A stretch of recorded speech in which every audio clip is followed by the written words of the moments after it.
Greetings. What are you saying, everyone? I'm back. I'm back from the... I've got no beard. I was so ill. All of the hair on my face fell out. I know. Hi, I am Rasta Maice. Those of you that don't recognise me looking like this, I hate looking like this, but Scarlett made me shave my beard off. So the beard will be back. Please don't let that stop you cheering, subscribing, or donating on this stream just because I ain't got a beard. In fact, the more that you donate, the more proteins I can put into my body and I can grow my beard back, everyone. Maybe the more they donate, the more we'll grow it. The more we'll grow it. I'll become like Gimli because, you know, I'm kind of tiny. Hi, everyone. Someone called me a sexy Italian. I like that they know I'm Italian. Who's that? Commander Race. Oh, I like that's a very dominant name. Yeah. I feel like I've been out musked. Yo, Alex. Yo, Haney. Yo, Boba Fred. Yo, Ulfric, because Ulfric was in the stream like 40 minutes before it even went live. Yeah, checking his point. We love Ulfric. So, I was really ill because of my tooth. And I finally got a tooth appointment 7 months after the fact. That's our system working there for you, working well in England. So next month I get to pull it out. But I'm all right today. And we got loads to tell you about, loads of pictures to show you. And we're carrying on with the cool Millennium Falcon, which, to be fair, I'm really, really upset. I even did it as a project because I wanted to paint some at home and I can't because I'm showing you lot what I'm doing. Where are we at? Oh, we got April Hicks. We've got loads of Protects on. Hi, Protect. Rich Campsall. Campsall's on. Rattler 84, who is not Stephen Tatler. No. Okay. We say that every episode, every single episode. So, where should I start? What should I do? What should I do first, John? I don't know. Stretch goal? Yeah, let's talk about stretch goal. Big stretch goal this week. Big in two ways. It's quite a big number, but I know you guys are going to hit it. But I'm giving away loads of stuff. So it's a 3-part stretch goal. It's £100 stretch goal. You know I love you guys. This is going towards the Rasta beard. And honestly, I'll tell you the story about my car in a minute because I've had one of them days. It's going to that fund. So the first part of the stretch goal at £15 is, John, watch this. Watch. TVAM ain't got nothing. Wait, it's coming. Boom! There he is. So I've just released a new wave. It's probably my favourite dial out of the wave. I do love Ahsoka. I'm torn between Ahsoka and Count Dooku out of which one's my favourite. So I'm giving you one of those when we hit £15. Part 2 of the stretch goal at £45. John's clicking like a furious little clicker. Wait, it's coming, everyone. Eventually, this ain't ITV. This is Loughborough. Boom! There it is. Small. It's a bit small. He's a bit upset with his sizing, but he has tried to make it transparent, which you've done quite a good job of. Seeing as I only give you 10 minutes prep time. Yeah. So this is like a movie accurate repaint. Oh look, he's made it big. Of a tie interceptor. It's beautiful, beautiful little paint job on that. It's one of my own. And then to match that theme, so all the Imperial guys watching, I know there's loads of you, you're going to love this week. When we hit £100, I'm going to give you this. Don't put me on the spot. It is a really nice look, and a lot of my movie. There you go. We're going to give you the movie repaint matching grey Lambda. I've got 2 Lambdas. This is my grey one, so I'm giving this one away. There's so much work in this, and you're getting such a good deal considering there's a dial cover and a tie interceptor, all for £100. I'm proper cutting my throat, but I'll tell you the story of my car in a minute. And I just need to collect as much money as possible. Otherwise, I won't be doing any more of these. The George be getting the bus. I will not be getting the bus. Okay? I will not be getting the bus. It takes in like a day, you know that? Yeah, the bus from where I live to here. So unless John's willing to come and pick me up and bring... It's not going to happen, ladies and gentlemen. John don't have a car because he's not been allowed to have one by his mum. Too dangerous. Right, those are our stretch goals, and the way you donate is right. To this link. John's going to chuck a link up. I have them. You can click on that, donate some money, and we'll get some prizes out to the people at the end of the show. And what we do every week, right, is when I do this, I do a stretch goal, and a lot of people donate, and we let everyone enter for one sponduli. We're going to change that next week. We're going to keep to it this week, but next week we're going to up the sponduli count quite a lot. And I mean a lot, because we have the same regular faces donating, and I want to kind of make sure they get a bit of a bigger bite of the cherry, because if everyone donates, you earn spondulis. That way you can pay for your entry into the raffle. So on the next one, expect the sponduli count to go up drastically. Remember, if you get one sponduli for every penny. Yeah. So you chuck a quid, 100 spondulis. You chuck a tenner, it's 1,000 spondulis. So, and I've got some really, like, I've got a ghost I want to give away to you guys. And those of you that have ever seen my work know the work that will have gone into this ship and how much it is and how much time I will have invested, 20 plus hours work. So thank you, Lee. So just like that, so the people, all of a sudden, Lee would have 2,500 spondulis. And if we were doing like a 500 or 1,000 sponduli entry, he could put his spondulis towards it. He could he could get himself, But he's unlocked the Dooku dial, hasn't he? Yes, you've unlocked the Dooku dial for everyone. Thank you, Lee. Everybody owes Lee a thanks. Right, enough about that. Because it is cool, and I really appreciate the support, but I am here to teach you, and that's what I love to come and do. So let's talk about what we're doing today. Yep. Funnily enough, that lovely gentleman that just gave us all 25 quid and unlocked the Dooku dial for you guys is instrumental in this tutorial, so to speak, today. 2 good quid from Richard Campsell. Thank you, Mr. Campsell. Can I get a split for a bit? Split screen? Yep. Boom. Ooh. Look at that. It was really good with the hand timing too. So I'm painting this beauty, right? That's what we're doing today. And we're going to put the flames on it. So this is going to be a tutorial all about the stencils. And the only reason I have this stencil, and I'm even attempting this, is because of the lovely man, Mr. Protec, right? So that's your next stretch goal. That's what John's just put up. And I drew these flames on a piece of paper, and I sent him the picture, and we communicated back and forth, and he managed to do this for me. So if you guys ever need any bespoke templates made, he's the guy to go and chat to, as well as all the normal stuff, which you'll see I've used later. So can you see that? It's a bit hard to see. Thank you, T2000 Terminator. You can kind of see the flames, right? Because I've already removed part of that film. Okay, so that's what we're going to be putting on the top. But before I jump completely into it, thank you, Mark. Awesome, thank you very much. Before I jump into the work, I want to show you a couple of things. So I'm going to need some other pictures now, John. Okay. Just warning you, like the dials and that. Okay. So I told you I was going to play with some different colour washes once I'd done that, when we do the weathering. But at home, because I got bored, I wanted to paint a couple of dials up. I don't know if you want to chuck a picture of one of those up. Yeah. So that says Jake in Orabesh, and that says Han in Orabesh. So I painted 2 dial covers for the ships that we're doing in this squad to kind of mirror the paint scheme and what I was going to go for on these actual ships. There you go. So that's the Jake dial, because I wanted to use some of the washes and test them out before I committed to doing it on this, because I didn't want to ruin it, put all that work in. And I also done like the star canopy for the first time. I don't know why I hadn't thought about doing that before on my dial covers, but that's what I'm going to do on the ships. They're going to have black canopies with stars. They're not going to be like the lit version of the canopies that I do.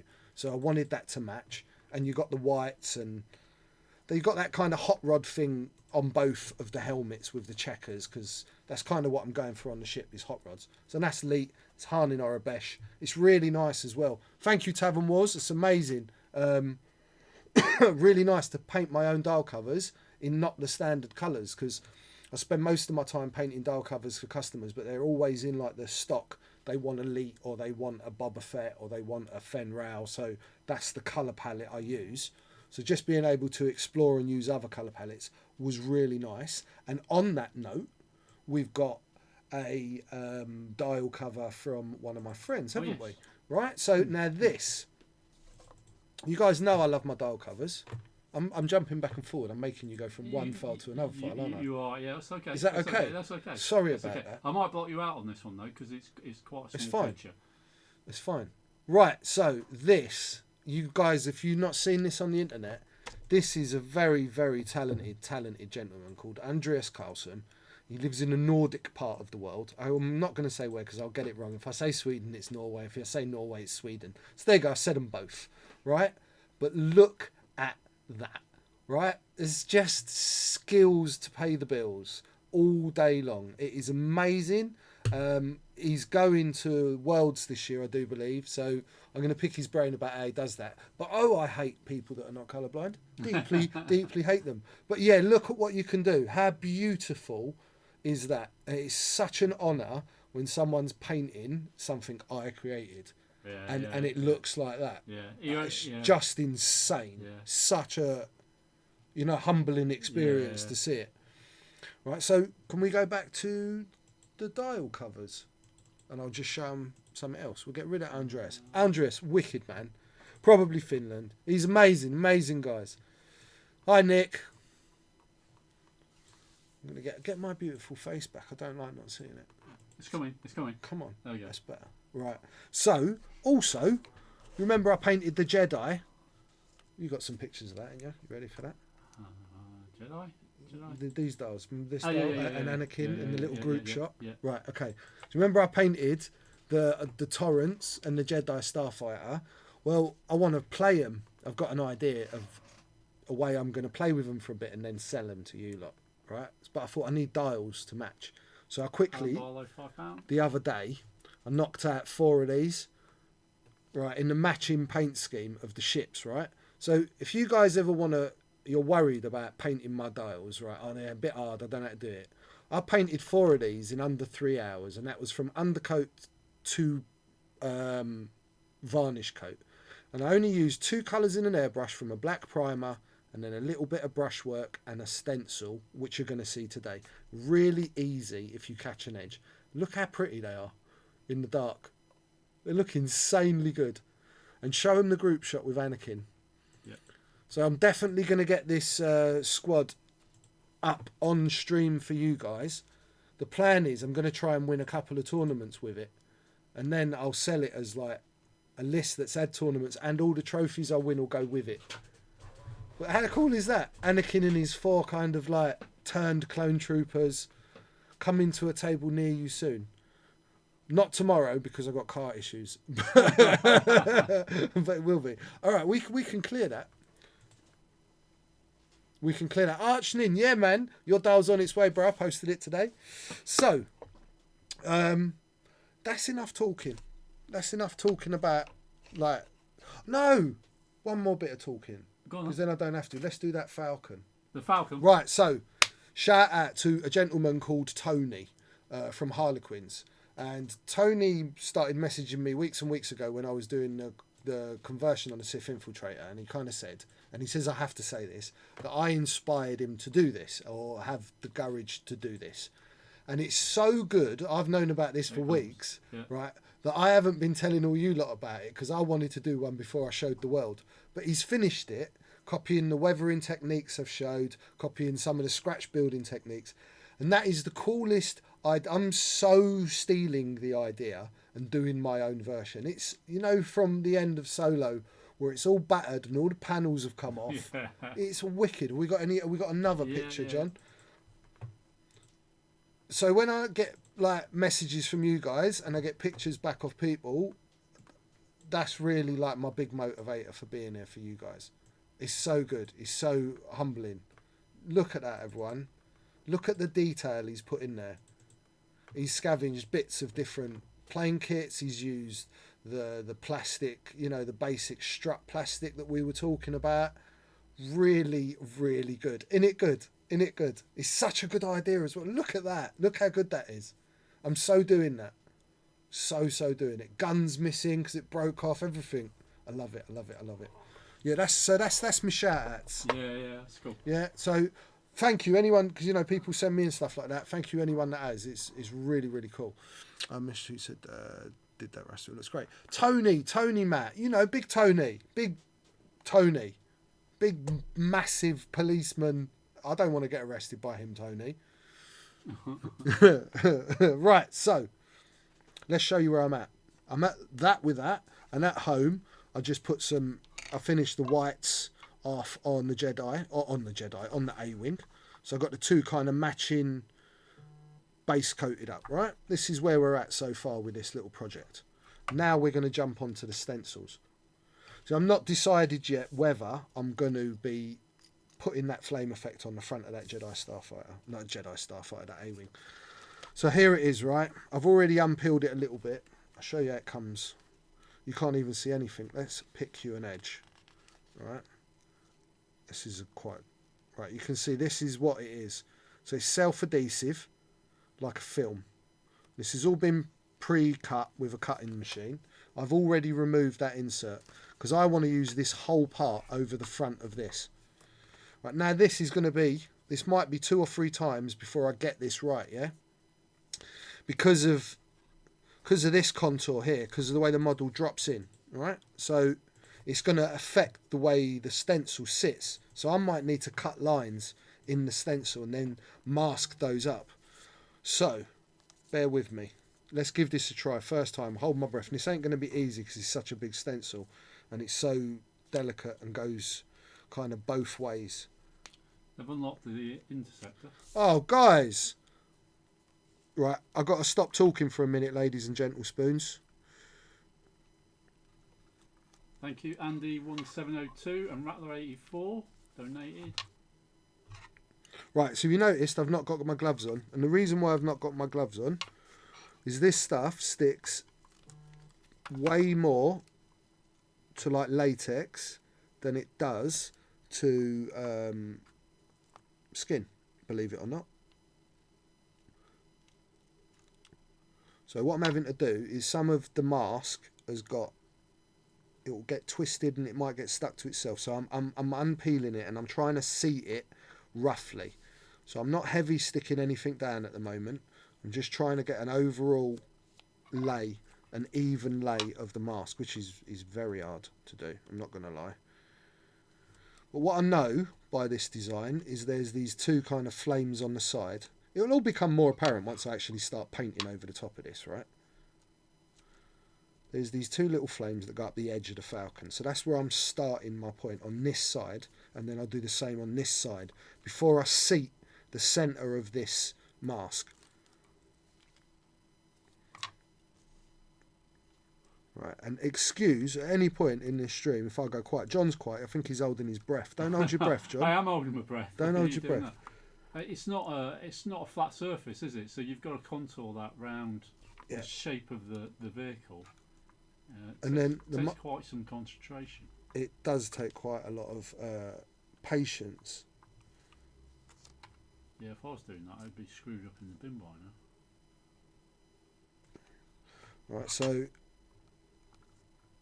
I'm trying to balance both sides of the design.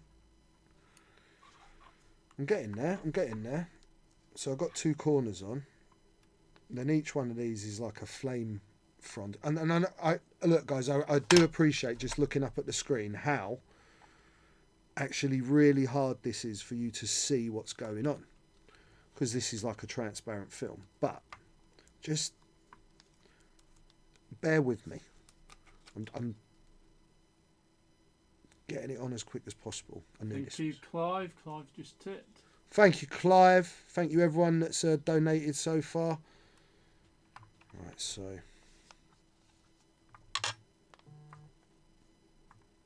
what you may all be witnessing on this episode is Rasta's biggest failure. Right? So even if it does go wrong, it's something that doesn't go wrong that often.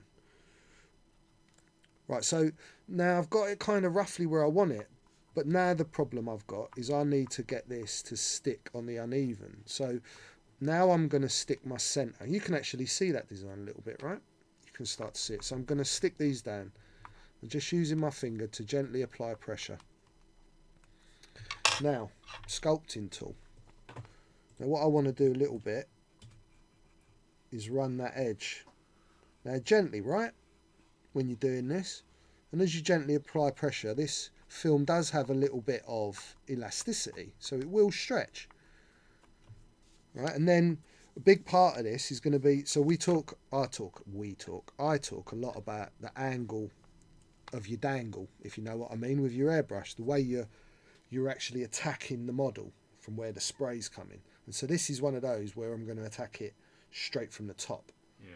Right, so that I'm using it, because there may be portions of this that are not perfectly stuck down. So it's all about avoiding that creep underneath the... It is all about avoiding the creep, and if you're airbrushing correctly, you're atomizing paint. So you're not spraying paint like you'd spray water when you wash a car. You're spraying a very fine mist, and that should be almost drying as it hits. So when you're saturating it with paint is when you're going to get leakage under any of these masks, right? And these masks are amazing. And this is the extreme case of masks. It really is quite extreme. And we were talking about practicing this before you actually go onto the model as well.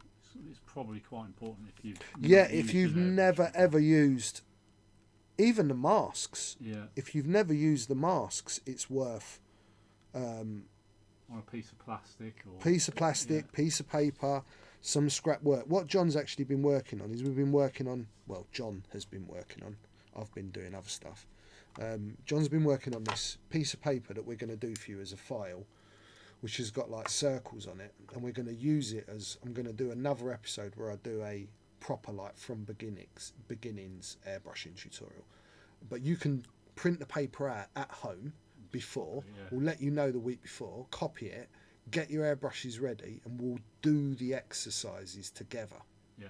Right? And it's a practice point. Instead of attacking models, you should be practicing. I know I did. I know you've seen me when I've given tutorials where I've done like the lightning on the cardboard.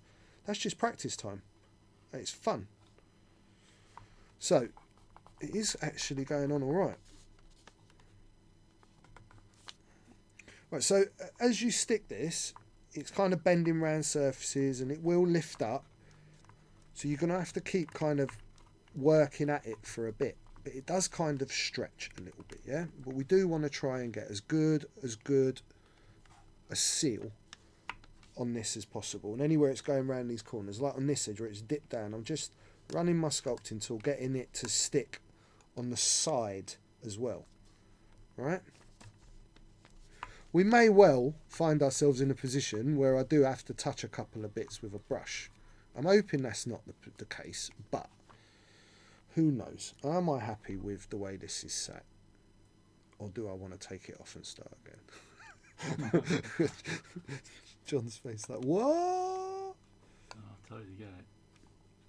You've got it much flatter on the model than I probably would have spent time doing. I think that's the key to a lot of this, is spending the time to get it right. This is kind of that rounded edge. Oh, you can also use clay shapers, which, you know, every week I forget something, everyone. That was my thing this week, clay shapers. And I was sat at home and I had a bowl of cornflakes before I left, and I was like, right, going through my head, if I packed, I got that, and I got that, and I got that, and I remembered that, and I've done that, and I've sent that picture off, and yeah, I forgot my clay shapers. So okay, so the one place I can see maybe it being a bit of an issue is just here where I'm pushing in, because it's really stretching out the mask.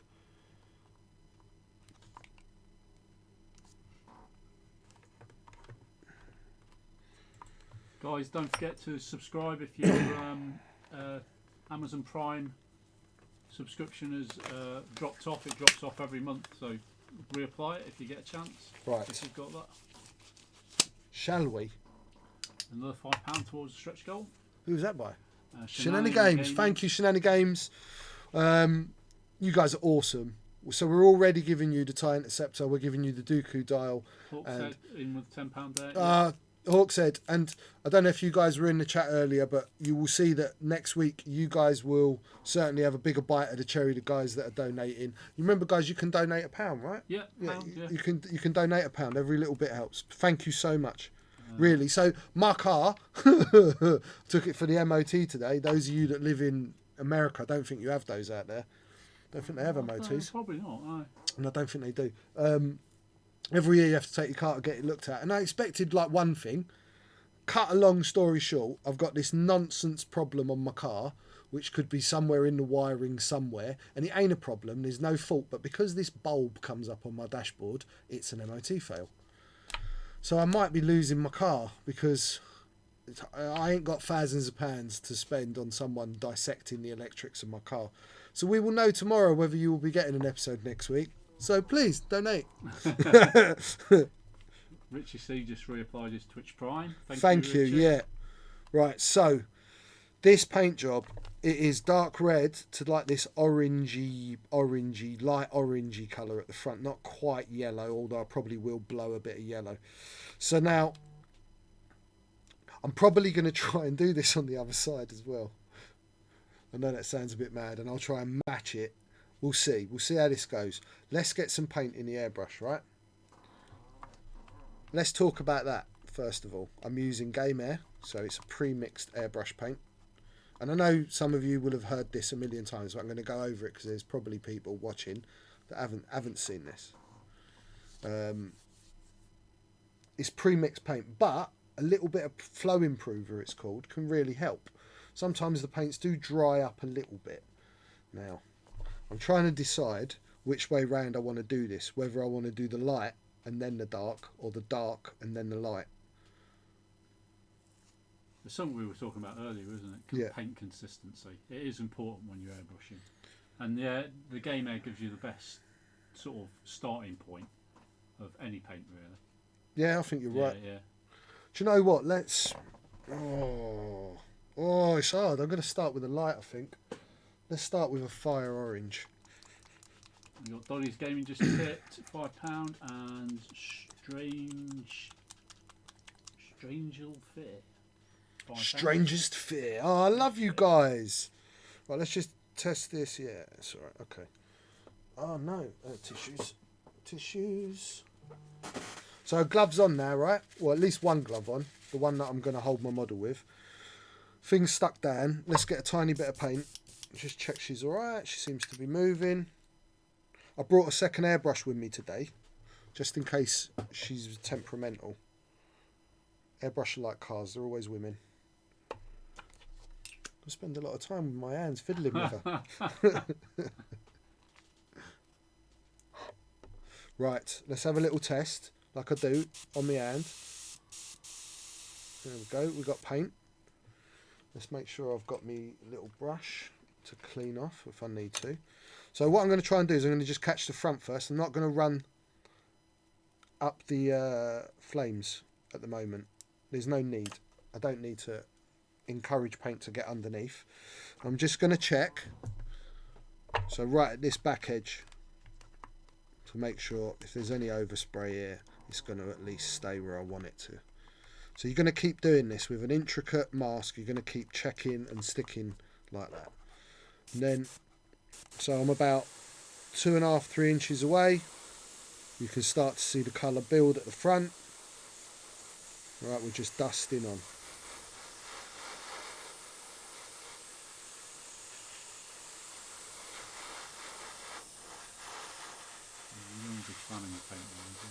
Yeah, we're building it up. You see the orange start to build. I'm going to turn this a little bit. I'm going to catch these edges.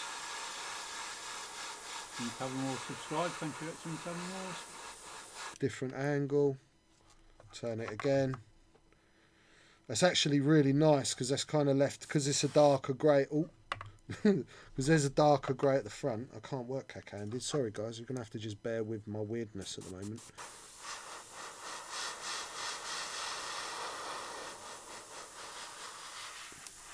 So Dollar Thread 7, I've got a compressor and airbrush. What's the best paint? I think Game Air, I think, is the best. So I'm using Vallejo Game Air at the moment. I've just been given some of... I'll tell you quickly, before I go back, I'm just going to go underneath a little bit as well. I've just been given some of the Games Workshop Air range to try out, and I will report back. Although me trying things out can sometimes take a while, because I'm colourblind. I kind of learnt what the paints I've got are and what they do. So when I change paint, it can really mess up stuff for me. So I can be a bit cautious. Do you like that? See, because I didn't spray all the white, it's kind of like a fortuitous accident that's happened there. Because the undercoat's slightly darker here, right? And I've put this lighter colour over the top. This darker undercoat is affected the colour of this orange.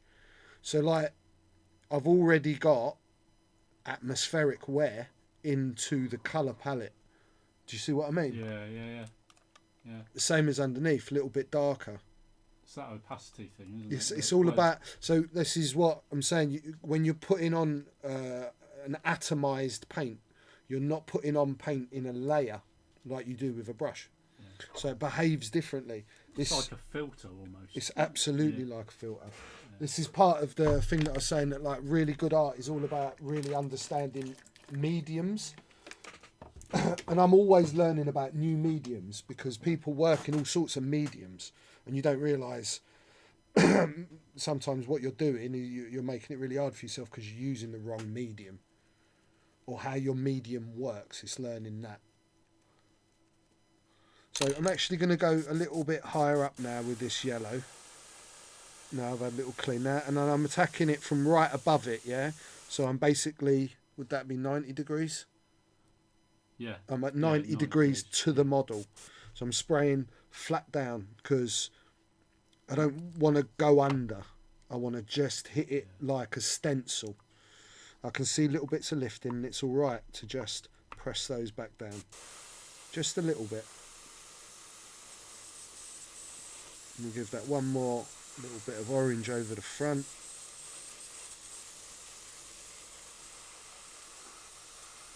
Protect Models just won a duel against Rich Council. Protect Models, he's not learning, he's fighting. Yeah. Eh? Not concentrating. He's the kid in the class who's doing spitballs. Yeah, go back. Yeah, go to the back of the class.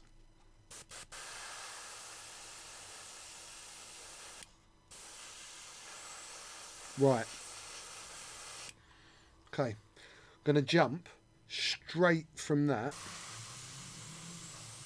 Just a little bit more.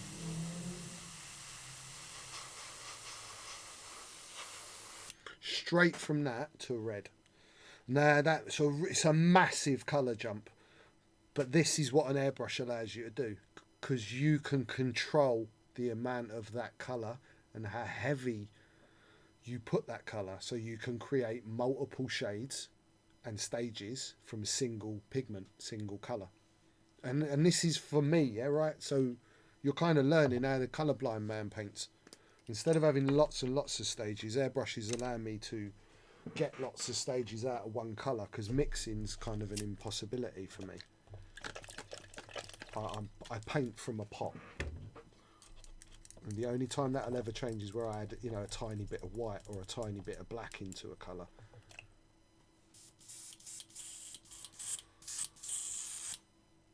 So someone was also messaging me about spitting. If your airbrush is spitting, it's probably because it's dirty. It's not because of your paint. It's spitting because there's microscopic dirt in your nozzle. Take it apart. When they're doing stuff like that, just take them apart, clean them out, and then you'll probably have better results. Right, let's go to red. So we're going to go to blood red.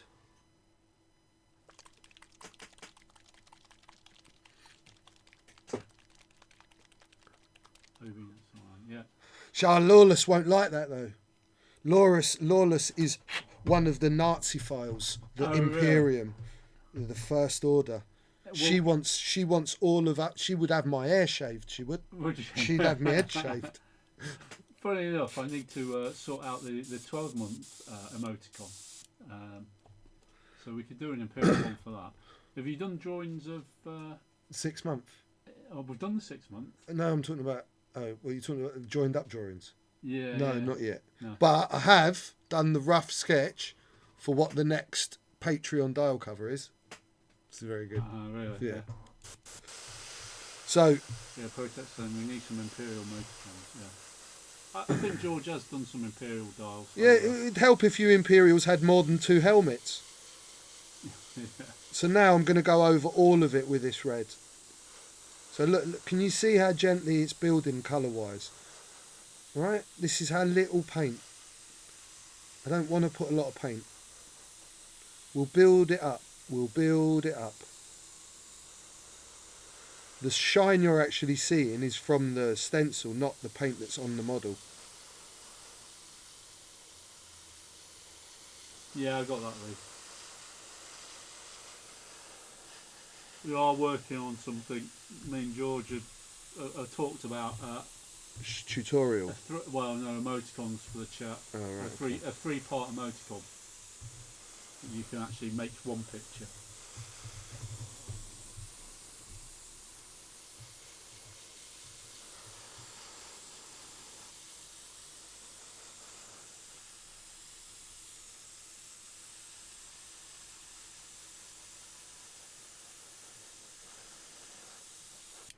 So you see this red, right? It's strong red, and it's coming into an orange as it hits the yellow because it's diffused. So that looks really wet in that shot, and it's really dry. Yeah. Isn't that weird? Yeah. So that looks like soaking wet, full of paint. It's bone dry.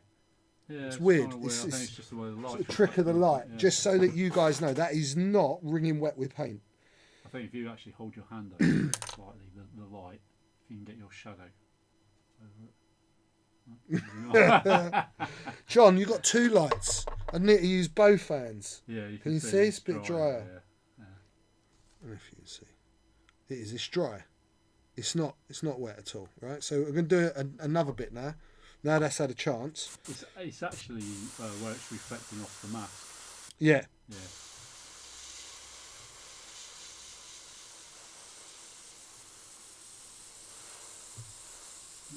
Heisting going on.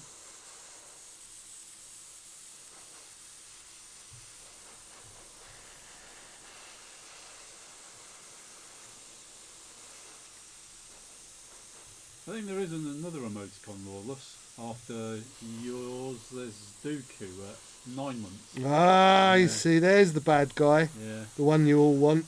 There's a few people in the street with Dooku, but not many. Right, red, done. Now I'm going to go dark red. Like my soul.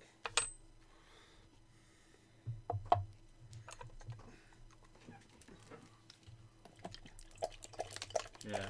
Ulfric's got Dooku there. Yeah, Ulfric's a Dooku fight. He's got all the t-shirts. I know. He's got all the t-shirts. Have you seen the Target locks Coggle 2 made him?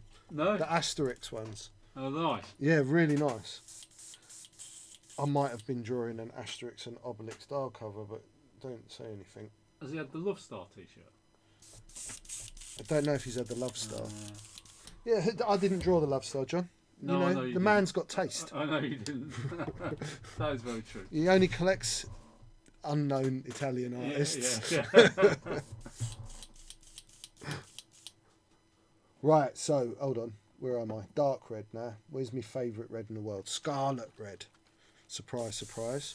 Just using a bit of air because I did get a bit of a heavier coat on that one.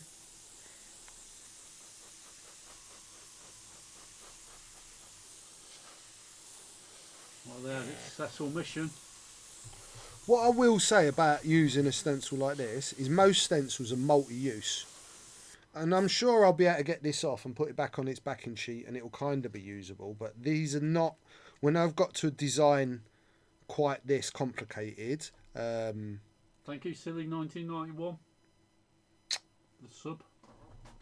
I don't often expect them to be multiple use. I expect to kill this in this process. So when you are doing stuff like that, expect to maybe lose them. What's the price on a single stencil like that? It really depends. Lee, probably tell us in the chat. There you go, Lee. Question for you. So now I'm just starting at the top of the flames. I'm going to the tip of each flame first, right? On the outside edge of the stencil.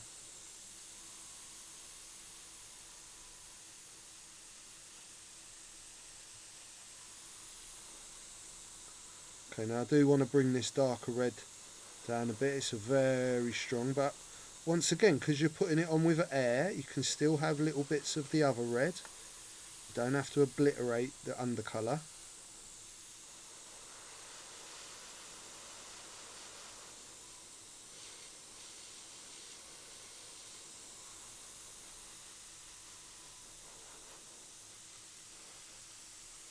Okay.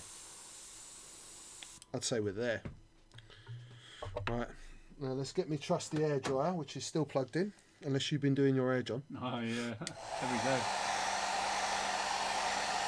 And then it's terrifying. What's going to happen next is that I'm going to peel it off, and it's all going to have leached, and it's going to look terrible. I need a vape. So A5 shoots around £5, depending on complexity. There you go. How amazing is that? How amazing is that? Seriously. Yeah, that's pretty good. I'm genuinely nervous, everyone. You ready? Right. I've got my backing sheet just over here because I want to put it on. Now, gently.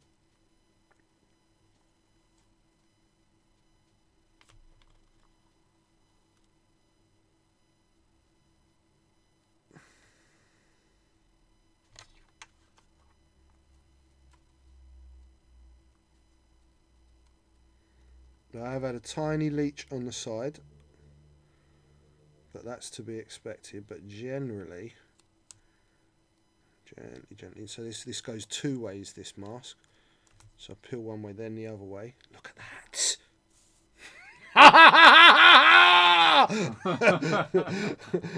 that. He-Man, dun dun dun dun dun dun dun. That's in my head right now. Is the He-Man music? Right, that has come out pretty bloody well. I nearly killed it. Stabbed it with your knife. That has come out pretty well. Oh, I'm pretty happy with that. Now, can you see the only bit of overspray we got is this tiny little bit here, which I can fix this, right? And I'll fix this now to show you how I'm going to fix it with a brush.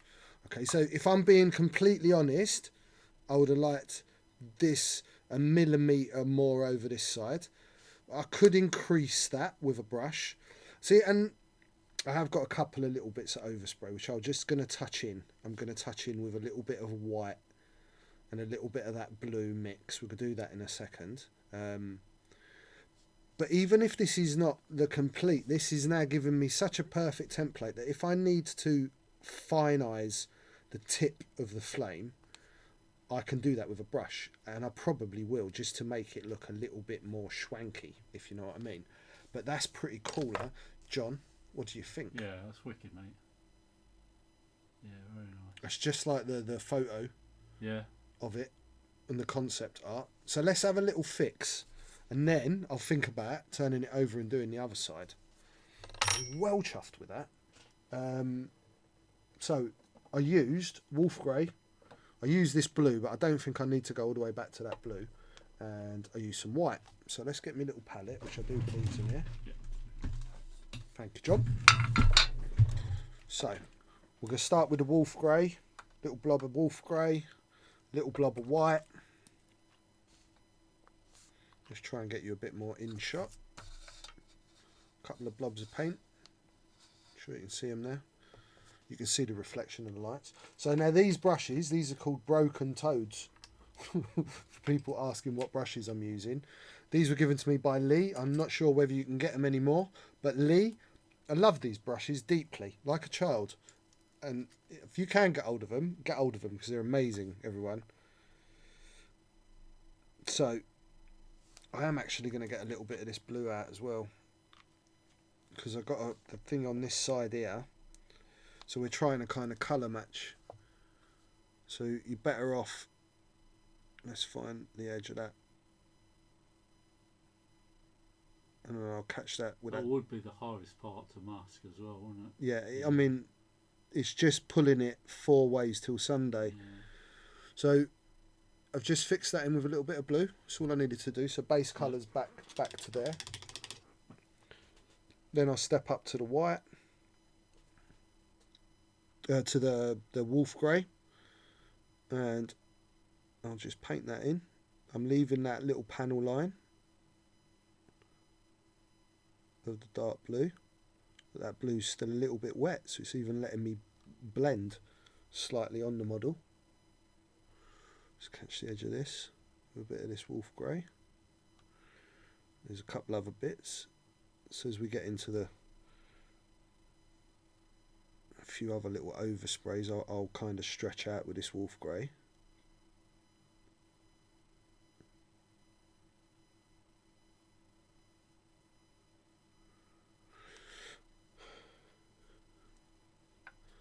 I don't think there's any way you could do that with a brush. Painting it like that in those graduations, is it?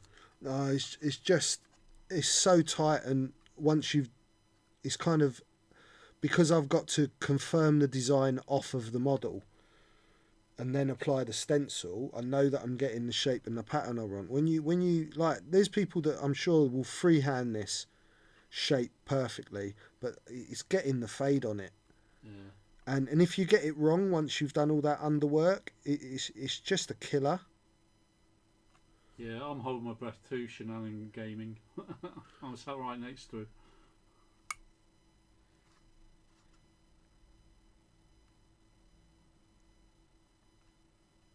It's actually really come out really well. Better than I was hoping. So as I'm working around, I'm going between, so I'm adding a little bit of white and just getting over a few bits. The only place there's been any kind of underblow is where the mask, we've been asking so much of the mask, you can't really blame it for being a bit of overspray, like right on these edges that are bending over. And remember, we've still got weathering to do. I'm going to make this, I'm going to weather over the top of this, so this is really clean and pretty at the moment, but I'm going to fill in lots of these panel lines. You put any shade on that area as well? Or what, on these? Yeah. A little bit. A little bit, yeah. And I may well change the colour of the shades I use on these reds to what I use on this. Yeah. Because this is going to be this. I'm going to use these blue greys and these brown mix I've got. Right. But on this, I'll want to use the more conventional browns and blacks. Yeah, so it matches in. So just little bits of overspray here and there. But that's all right. Because I'm actually going to go back in a minute and I'm going to touch in some of these reds. Just going on a few edges where I've seen a bit of spray. Want to tighten them up. We're getting there. Little bit there. So going between that wolf grey and the white, I'm varying what's going on and what I'm, and then so the fix don't look like a hard line. It looks, you've still got some of that variation in colour that you had after, because we put this base coat on with the airbrush. You even inspired me to pick up an airbrush at the weekend. Do you know what? John's painted this. In fact, what we're going to do, everyone, is we're going to get a photo of John's dragon. John painted a dragon. No, don't know me, right? We are going to get a photo of this dragon John painted in a day, and it's awesome. He's used the airbrush and was like, "Have you been watching tutorials?" He went, "I might have," right? And it's really good, really good. I'm not saying, John, it's the best painted dragon ever. No, it's not. But for the time scale you did and what you've achieved, it's phenomenal. It's I know most people out I've there picked anything up, so. would be happy with that result. Where's my scarlet red? See, these glasses are great for close up, but terrible for far away. So a little bit of scarlet red because I want to I just want to. Yeah, Simon's right. I was in my element on Saturday. I must have come in here about Soften these. 10 Sorry. o'clock and I didn't lift my head until 5. You know, sometimes painting just gets you like that, doesn't it? So scarlet red right on the tip, yeah? I'm finessing these flames a little bit now because I know where they're ending, and I just want to put another little microscopically fine point to the tail, if you get what I'm saying. You see that? You see that little curl I've put, and it's just finessed it. It's made it look like it started as a brush stroke as well. It was the black dragon from the Warhammer range, Lee. The quite old one. It was in a really old box. I don't think we were ever going to sell it, so I just broke it open and gave it a go. Lee's got like 7 million dragons I did see one to that paint. he'd been doing earlier.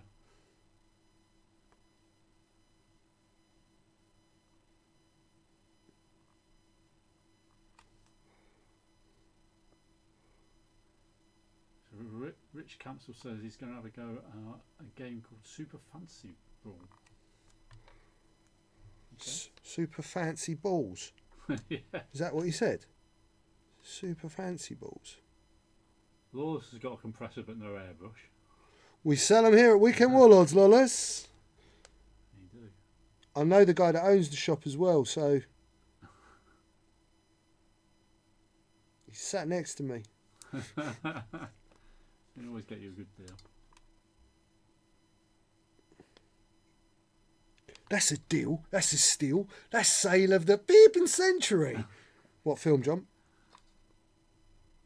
I don't know. Anybody in the stream know that one? George got me there. It's a steal. It's a deal. It's sale of the beeping century. Come on. Come on, John. You got to Lock, watch. stock. Who said it? Yeah, of course he did. The northerner that's sitting up there, secretly watching East End movies because he wants to be an Dreams East. about it. Yeah, he wants to. Sorry, I moved off camera. He wants to be one of the craze.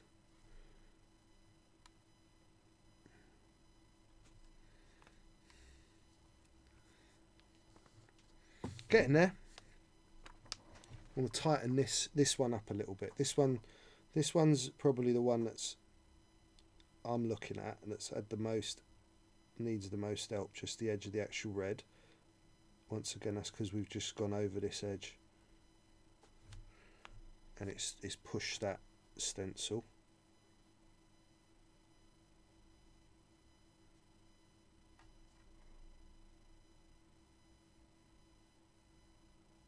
Sorry, I'm going stum, guys, but when I go stum, it's because I'm really concentrating not to mess it up.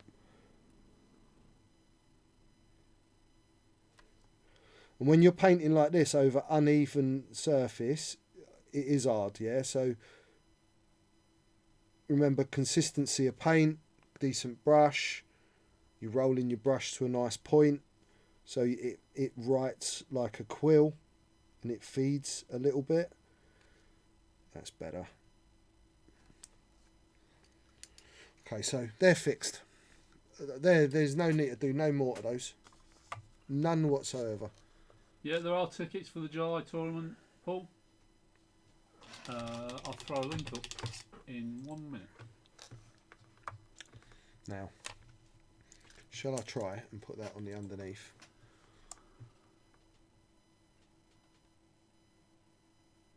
Or shall I just leave it like that?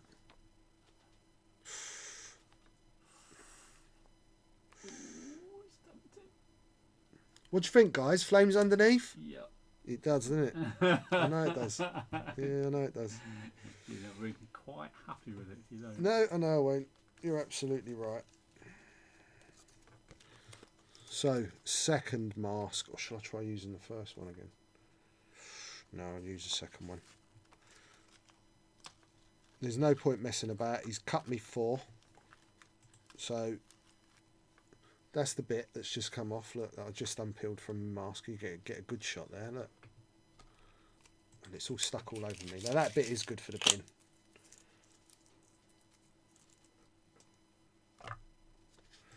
Right. Ooh, ooh, ooh, ooh, ooh, ooh, ooh, ooh, ooh. Tiny disaster.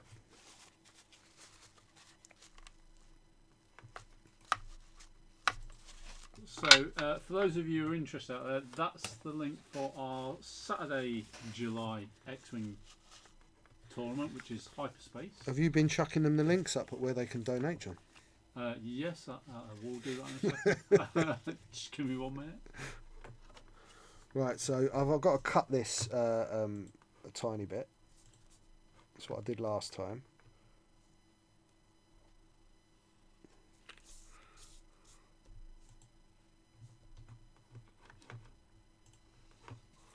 And that's Sunday's link, which is extended, and that is the 6th, 7th of July this month.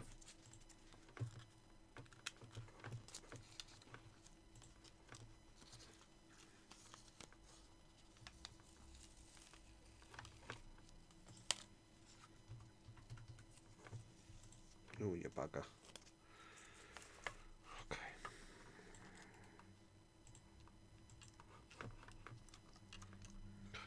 This is going to be even harder because the magnet's there. I wonder if I should take the magnet off.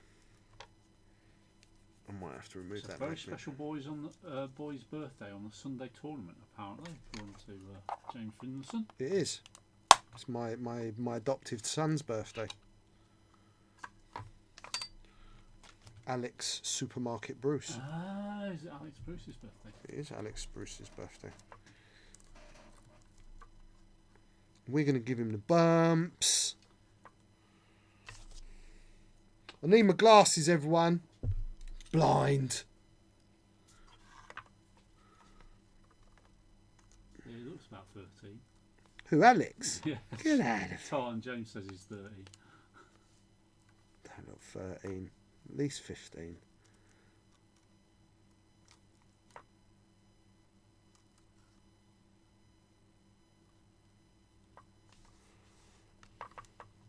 I hate cars, John. Do you know that?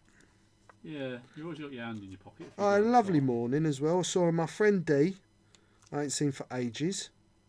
Big smile on my face. And then 10 minutes later,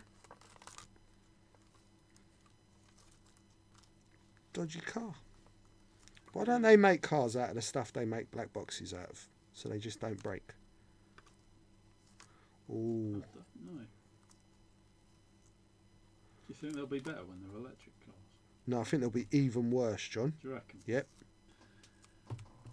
John, if it was like when I grew up, where you could have like a Ford Cortina or a Yeah.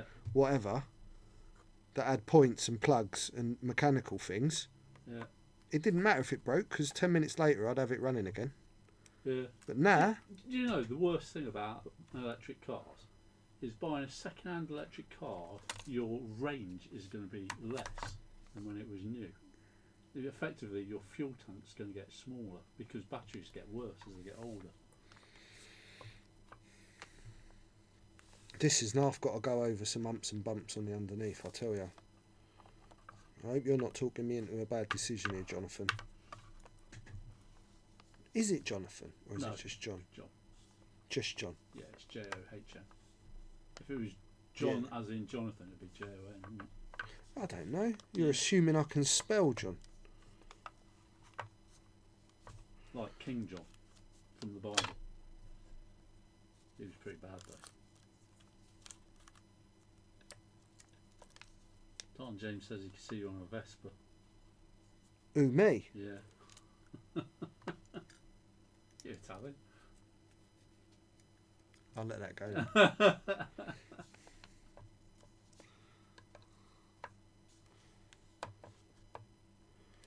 Really hard underneath. So there's lots and lots of contours. I'm roughly at the right bit, I think, to kind of match it up to upstairs.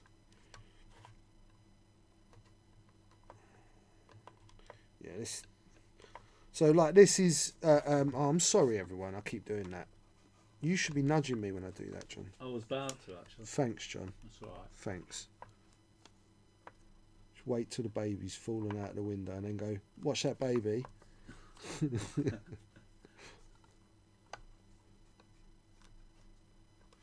So I keep hold of it, isn't it?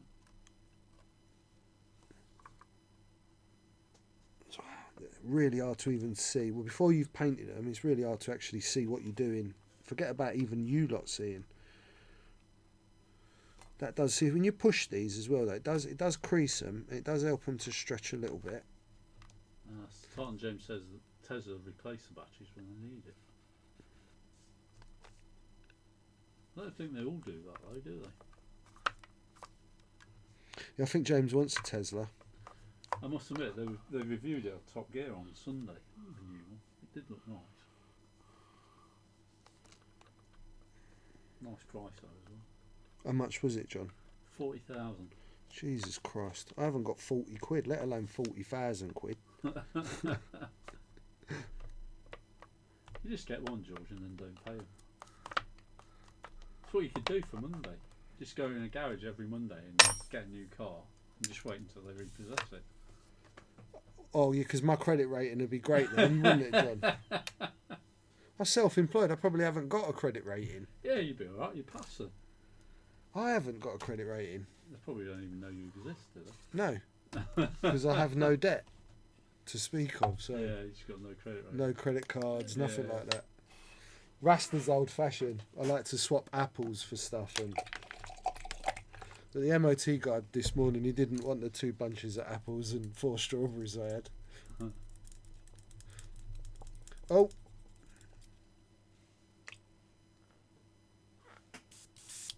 Oh, cheers. Did I spray you, John? Spraying my knee. It's because I love your knee, John. I love it. It's a very beautiful knee. It is a very well-turned knee. Yeah, yeah. It's better than my face. It's not hard to be better than your face, is it? Seriously, John. We're at 85% towards our stretch goal. We're getting there. We're nearly there. Get them donations in, guys. What date are the July monthlies? They're on the 6th, 7th of July. They've been brought forward slightly. Yeah, because of Imperial March, everyone, which is going on in Beanie Games in Stockton. It's a charity tournament, and if you guys are not going, why not? Because you can go there and come to Warlords the week afterwards, or the week before. Yep, get practicing. Second weekend of July is so just putting a bit of orange at the front.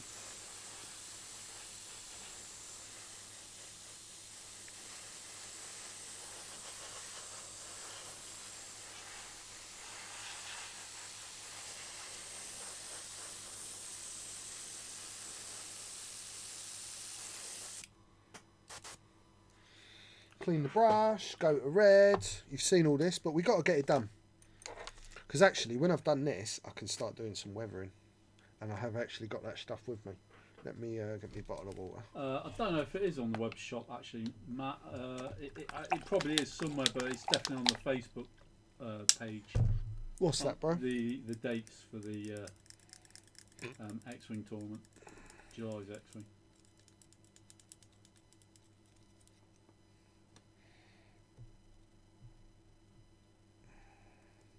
Paul can't go to Stockton, it's a 4-hour drive apparently.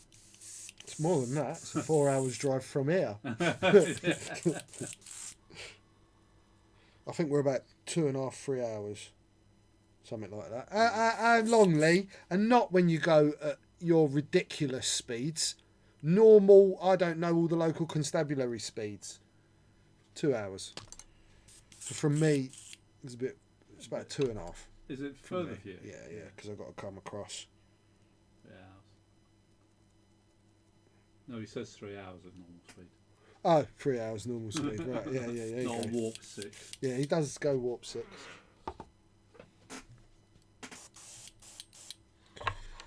Right, just have a little vape, because I'm only human. How are we doing for time? 8 o'clock, we've done really well. I didn't think we were going to get this far in, that I can start hitting little bits of panel washing and stuff in a minute on the other side. I don't think the A-Wing's going to need this, you know. It's going to need the flames, because it's got such lovely little panel lines that I think once that's had a wash and the canopy, and I do something with the guns, I don't think it needs it. But we'll see. I think it looked good. What, with the flames? Yeah. I'll see you get a stencil on that. No, I'll just do it by hand. Oh, would you do it by hand on that? Probably. I have got a little tiny little flame stencil at home, actually. That would look cool. All right then. Challenge accepted. Challenge accepted. What was that? Who's this? Meet me in person? Sorry, leaned out a shot. I'm planning on going to little. I might. Matt Williams says he don't think he can get down for July. He might get down for August. Stop dueling, you buggers. That's why I can't read nothing. Protect and Mr. Ande, of course it is. You two reprobates. It's ad buyer. Might be coming in August as well. Awesome. Except and for you mean. What? What is this? Guys, this is an educational program and you're debasing it into your animal tendencies. Scrapping. You're scrapping in the chat. I'd have you both by your ears, both at the back of the class. Anybody got any questions for Rasta this week? Not where's my beard gone. And I'm not taking cooking questions this week. Glove back on. They're children, aren't they? See how they're children? Yeah. Right, let's have a little look before I start spraying. I am worried about here because of the incredible... That's really not going to work, Paul, I'm afraid. What's that? Paul's trying to duel you while you're spraying.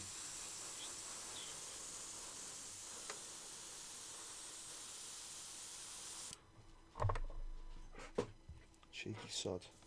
Cheeky sod. Yeah, you're going to do it. I'm going to kick his ass. Watch this. Is that how you do it? No, it's the other way around, isn't it? Well, you put the exclamation yeah, first. I can't even write it.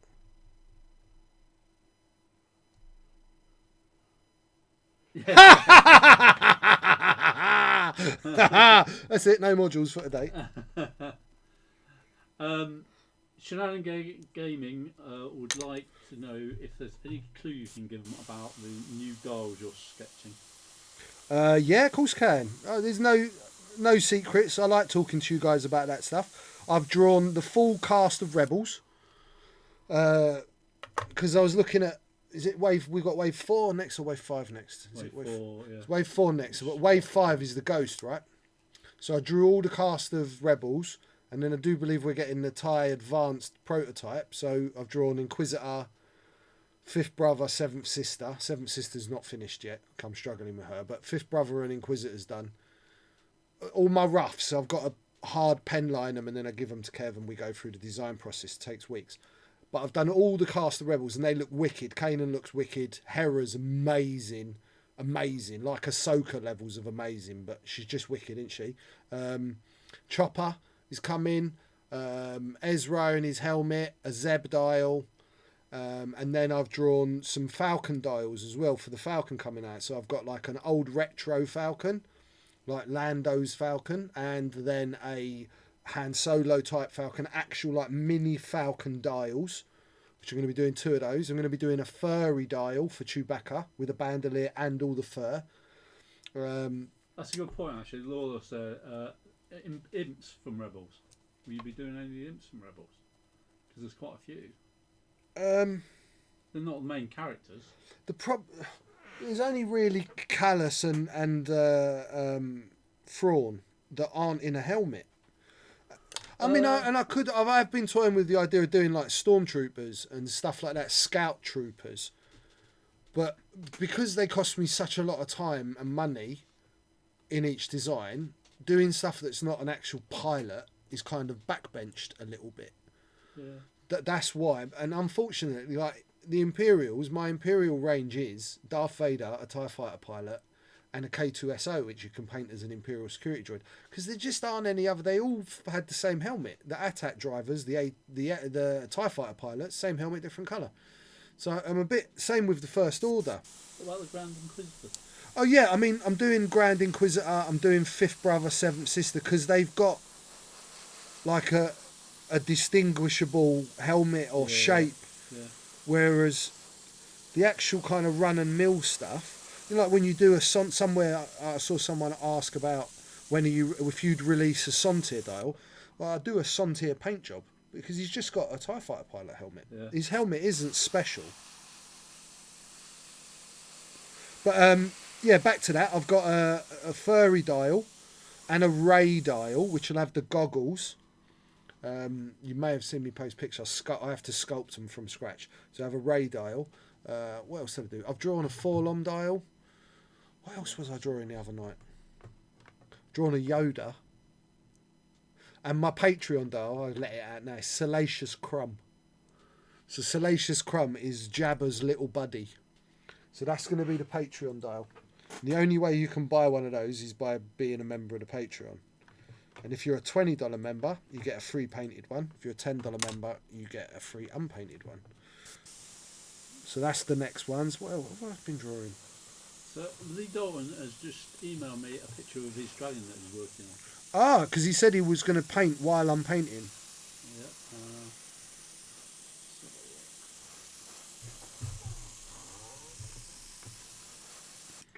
Okay, that's that shade of red done. Now we jump to the dark red.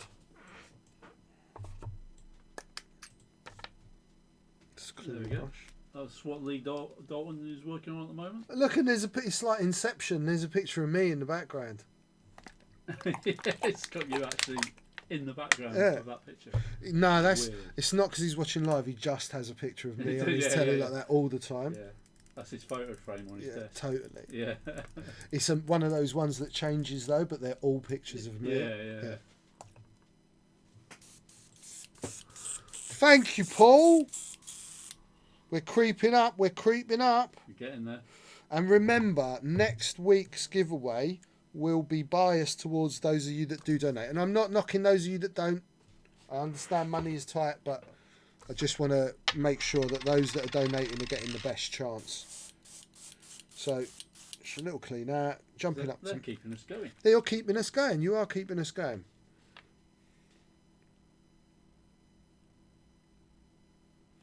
Little bit of scarlet red, blow out on my glove,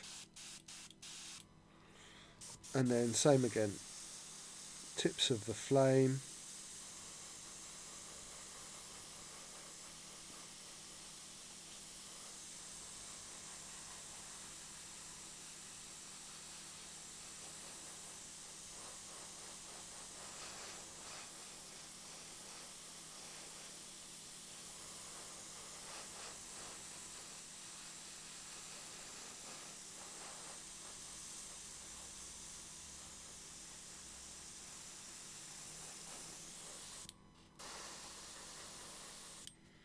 Okay, I think that's got her.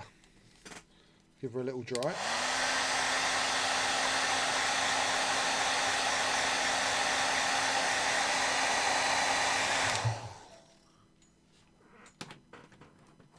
All just checking their points. Right. Hold your breath time again, as always.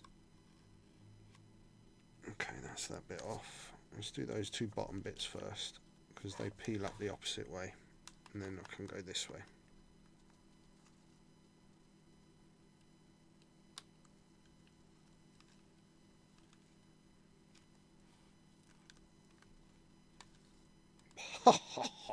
Nice.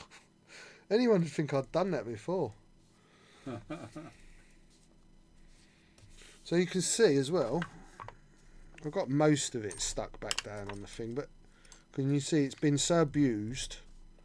If you do want to keep them, you want to get them, it's lost its stickiness a little bit. So when you're using a big stencil like that, it's probably something that you're only going to get one real use out of.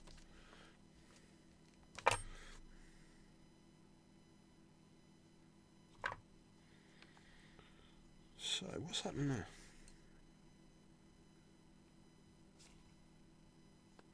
So we've got a completely different flame pattern on this side. I don't know how that's happened.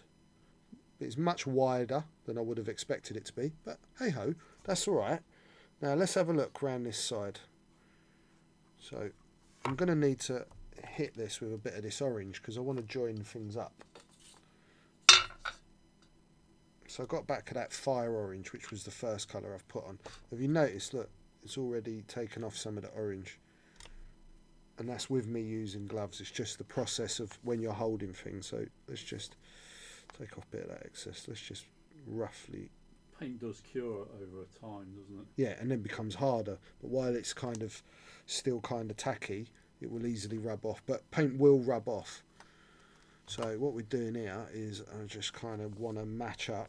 And I've looked at this model on the picture. It is quite a hard line they have down the side. So let's just get that matched in a bit here. And then I've probably got to change this slightly. Clearly 1991's thanking you for the pork dial.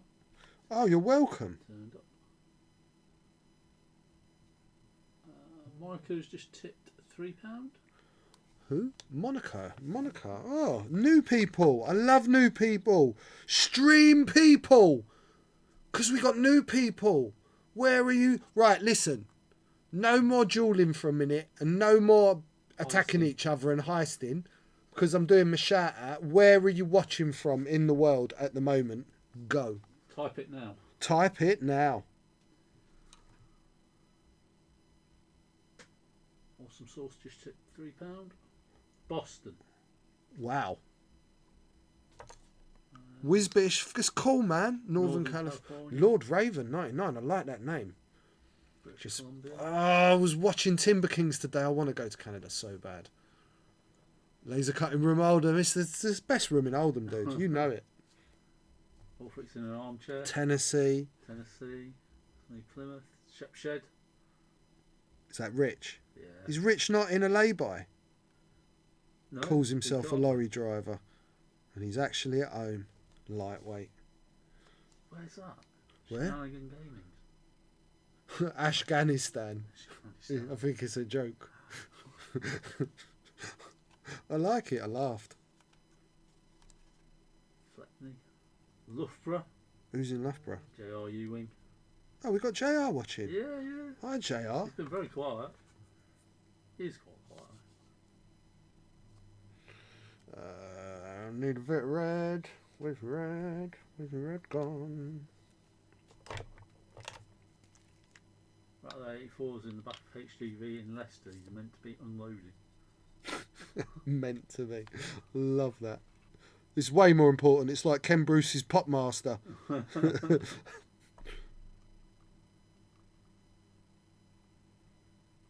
So I'm just using a bit of red to change the line slightly so we've got a better match. I want a bit more of my scarlet red, don't I? And then, do you know what, funnily enough, this didn't like leach nearly half as bad as I thought it was going to. I'm still going to make these a bit more pretty. Just the tips.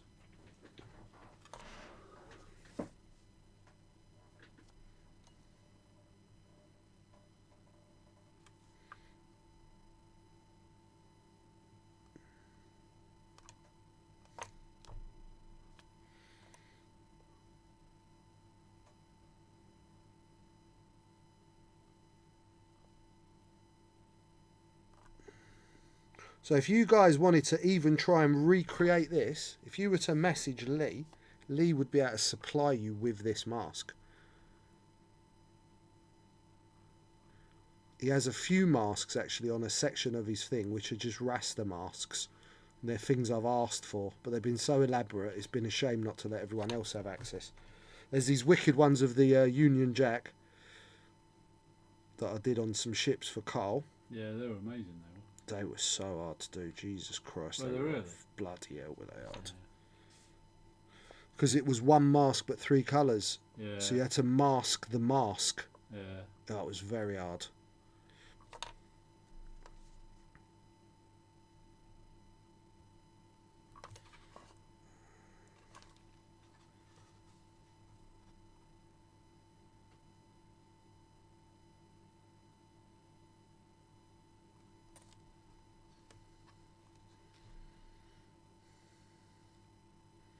Do you know what? That's alright, considering that's underneath and never going to be seen by anyone. Okay, it's both sides. Unfortunately, I've got no magnet now, and I didn't bring my glue. And you see, it's something else I forgot. And I was like, but I looked at my glue, John, and I did think to myself, I don't need glue. I'm not going to be gluing anything tonight. So just touching in. Is there anywhere I wanna mess with? Happy with that. Couple of bits just here that have missed a little bit. So I can put that in. It's going to get weathered anyway. That's it. So, right, okay, nice. We actually get to jump a stage because I didn't want this just to be airbrush and a stencil. I'm going to start to think about what I want to do next to this model. So I do want to do some streaks at the back. I'm actually thinking I'm probably better off putting those in afterwards, or am I? I am, because I didn't bring any greys. So that will be a subject for next week's, when we do a little bit of that. And we'll probably, if I can start doing some weathering with you this week, maybe what I'll do, leave me in a position to next week finish it. So we put in, or shall I do an engine glow now? I might do an engine glow actually, seeing as I got those appropriate colours. Let's do an engine glow, because that needs to be done. I can't skip this, and I'm going to do an orangey red engine glow because the model's blue white, and putting a blue engine on it's just stupid idea. I'm not going to see it. And I know in the last one, in the Interceptor, the Infiltrator, I never did it on camera. I only did like a really simple thing because it's got a tiny engine. Ulfric's just gifted another sub to Bad Bengar 69. Hey, thank you, Ulfric. Right, so with this one, I want to get inside there, right? It's a bit hard for you guys to see, but I want to get inside here. So, orange. Just start with orange. There's no need to go any darker than that. It's already got a white base. Ooh, that was a lot of orange.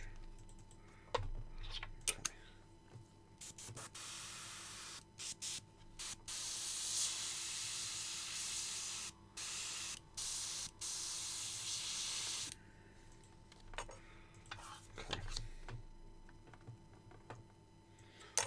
So, okay, now just be patient with the focus levels because I've got a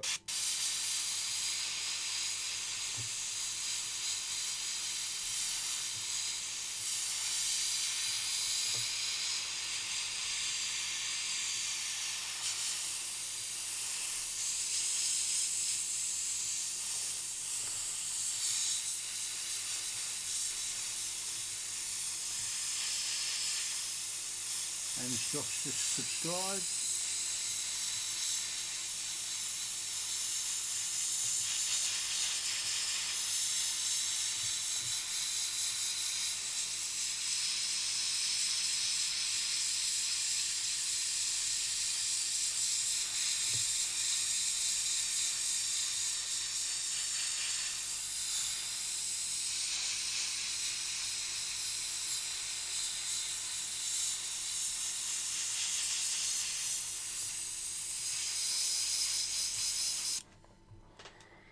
It's starting to build a glow up, and that's a bit out of focus. We're starting to build that orange glow, and I'm going to get some lighter colour right in the centre after, but this is kind of the outer glow. And I'm going to want this so we're like wrapping over both edges a very tiny bit.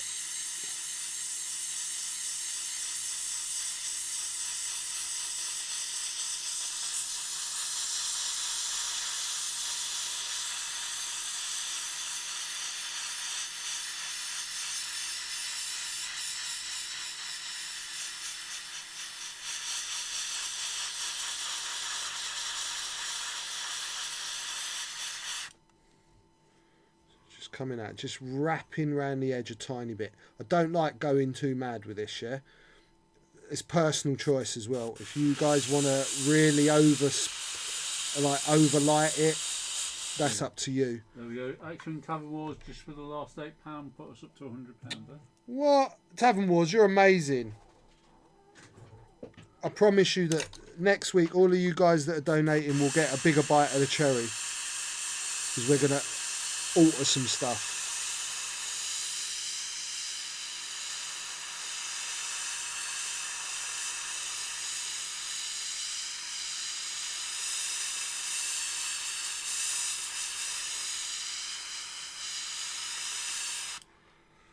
And so that is orange, but because I'm going over the white, it's coming out really yellow, which is nice. So I'm turning it over so I get the inside of it. Ulfric just shared 100 bits for us. Thank you, Ulfric.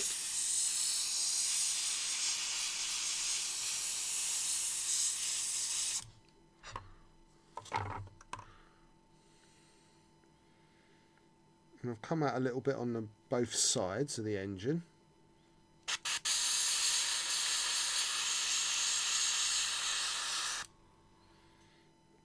See, I've got a nice glow. Right, so now I'm going to want to go right in the gap. So I'm going to switch to a yellow, and I might even put some white with it straight away, because I want it to really be a bigger jump from the orange. So quickly now, for those of you that don't know, I am using this squeegee bottle of water, and I just squirt it into the cup of my airbrush to blast out the paint I've just been using. And then I give it a 12 round with my brush, another little blast. I never blow through to try and clean until I've got all that old paint out, and then I'm just blowing out clean water. Because when you blow debris through the nozzle, that's when you're going to get spitting and blockages. And so far you've seen I've changed colour a lot, and I haven't had a problem because of that technique of just washing out the cup of your paint before you try and put another one through it. I'm certainly not blowing through the dirty water. I would like to know what PSI you're set at the moment. I'm running, I think I'm about 14 pound of pressure. Yeah, I'll push the button when you're there. Are you there?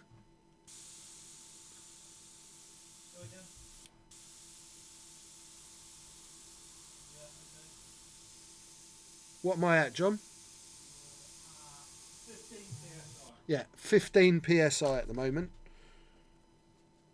I probably will drop even down a little bit less than that if I want to.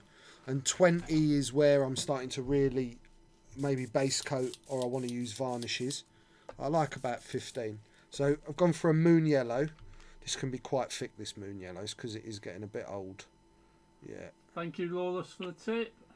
So just one little dot of moon yellow, and I'm going to put some white with that straight away. Thank you, Alfred, for the other gifted sub for Zoe Dalton. So let's get a mixie brush.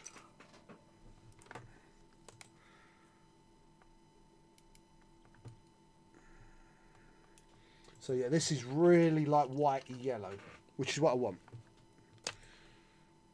Okay, so before I was spraying at all different. You saw when I was doing the stencil, I was at like 2.5, 3 inches. Now I'm going to get right up in its grill, get really close. So I'm just having a blow through till I get, you can see, I get my paint coming through. I'm happy. I have another wipe off of my needle after doing that. And now I'm going to be, I'll show you like this. I'm literally going to be like that. Can you see how close I am? I'm like no distance at all.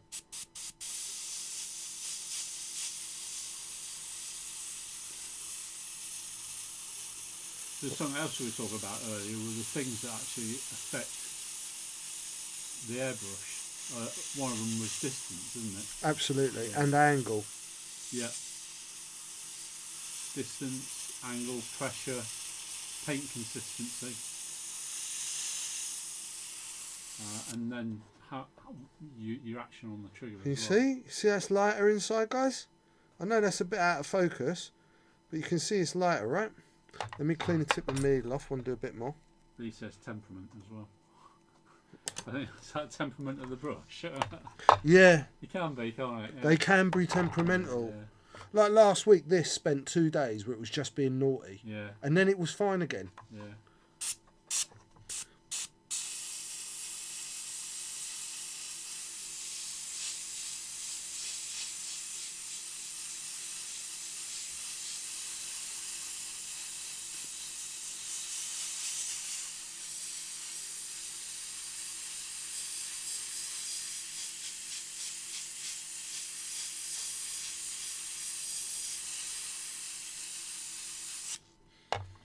Another clean.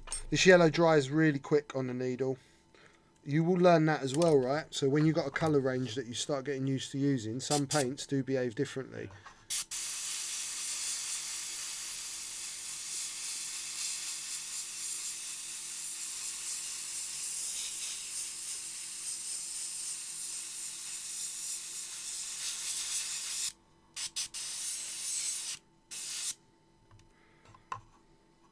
So now we've got a nice glowy yellow.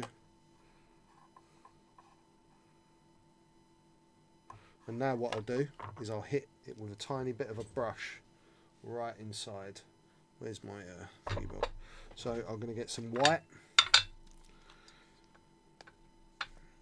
And a tiny bit of the yellow just to add to that white, but hardly any. There is basically going to be no white in this. No, yellow.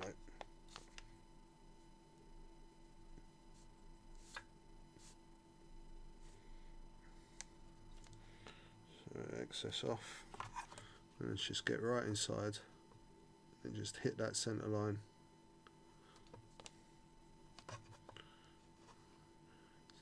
Right on the centre. I know it's a bit hard, this one, it's because of the length of this model. Playing slots now. They're playing slots. Yeah, slots machines. There we go. It's very hard to give you focus shots, I'm really sorry. You can see we've got a lovely glowy white core. We've got 2 shades of yellow orange, probably a bit more with the white. And it's got a nice glow on the engine. So that's done now. And now we can step on to a little bit of weathering. What time we got? Oh yeah, I passed. Awesome. Perfect. Yep. We're doing well for time. So thank you guys for hitting the stretch goal. But don't let anyone that hasn't donated stop you from donating. The more the merrier. All the excess goes to the store. Thank you very much. Love you loads. The giveaway will happen soon. Right. So, colours I'm using. Blue grey model wash. Oiled earth model wash. Dark brown model wash. I'm going to say model wash again. Twice, in fact. Black model wash. They're the 4 colours. But I'm going to concentrate on these 2 first. Now, when they sit, they will like split. So you need to give them a good shake, these things. Really good shake. Especially this blue grey. It's a weird colour. Let me show you. My phone's going mad. Fred's sending me a photo. Do I need... Fred, you sent me a photo. Do I need to look at that now? Can you see that weird colour that it is? But it's not enough for me, so I'm going to put a bit of this oiled earth, and this oiled earth is like this light. Oh, not now. Cool. Thank you, Boba Fred. So, a couple of spots of oiled earth, right? Just because we want to... Let's get another brush. We want to add in a little bit of dirt into that, and we've darkened it down now a bit. Right, you see? Let's get my glasses on. Now, I'm going to start to do some of my weathering. Let's move you across a bit more. Timo says, flame design reminds me of the Offspring logo. It is... Have you got the picture of this falcon, John? I'm not sure I have. Let me have a look. Won't take me a second. We used it last week, I think. Or last episode. So now this model wash is great. You see what it's doing? It's going in all the panel lines. That one. And it's okay if I get some of this over, because that's going to add... I'm going to start picking out all this detail. And this isn't as strong as if I'd gone in with like the browns and the blacks on this. So that's what you're replicating. Yeah, that's what I've gone for. That's what I'm trying to kind of copy. That's concept art from where? That is concept art. That was going to be... It was one of the concept drawings that was considered for Lando's Falcon in the film. So I know mine's maybe a bit more orange at the front, but we're at where we're at the moment. It's not far off though. No, it's not far off at all. Not once it's had some work done to it. Right, so as I was saying, the darker model washes, so if I was using my normal dark browns, blacks, that sort of thing, because this is a white base, this is removable to some extent, but when you use the more heavily pigmented colours, what it will do is stain what it does go on. So you will get some of it off, but you will have affected what you've put it over. So if I was to put the brown over the white, you'd know about it. Whereas this is a little bit more forgiving. And it's a little bit more like its predecessor colours, the blues, the greys, rather than the pure browns. Because we're not trying to make this look filthy, but I do want to pick out detail. And I do want to eventually give it some sort of kind of, like I said, a life. But I am thinking about it more like it's a hot rod, so I'm not trying to make it the dirtiest thing in the world. But this is great, so you can let it just run in, you can let it give some, and we might go back and forward with this, I'm sure, as you've seen me do. But you don't need to coat these big flat areas with it. Not until afterwards. You can see how it's starting to pull out, right? So if that was ink, that would be stained forever. But we're going to sort that in a minute with the cotton bud technique, which you've all seen me use. It really is a much better way of weathering this sort of stuff to give you kind of a more believable feel. Things need to have panel lines and dirt and shade put back, especially once you've gone over them with an airbrush, putting all your base coats on with an airbrush. It's more important on a smaller model as well, isn't it? Yeah, of course it is. Yeah. And it lifts the detail as well. And that's what you want. You want the detail to pop out and read. So I'm not particularly going over the reds with this wash, because I will hit those areas with some darker wash. But it doesn't matter if some of this does go over the red as well. So it's all good.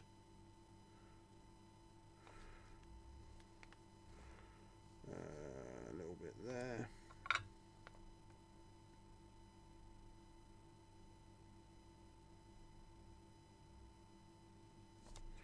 So remember, this is not going to be separating. I'm not doing it to separate this shuttle. I'm doing this as a whole model. Give that a mix. You see it starts to split, this wash, so you need to remix when it's been standing. It also, as this wash dries in your palette, it will become stronger and stronger pigment.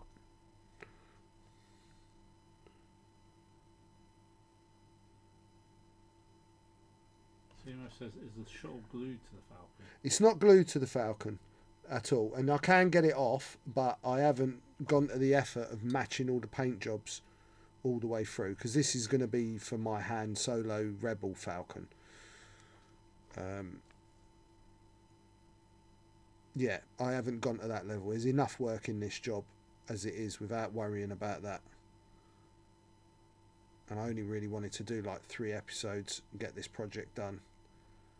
I know we did one at the start with a base coat. We've done one today where we're starting to cover some of the weathering, and we've done the stencil work. And then hopefully the next one will be all the detail and the finishing, and it's done. So I can move on to something else to keep you guys interested. I may well be painting another figure next, because I know that I've had messages where people really enjoyed the Yoda one. Let's go back down that side.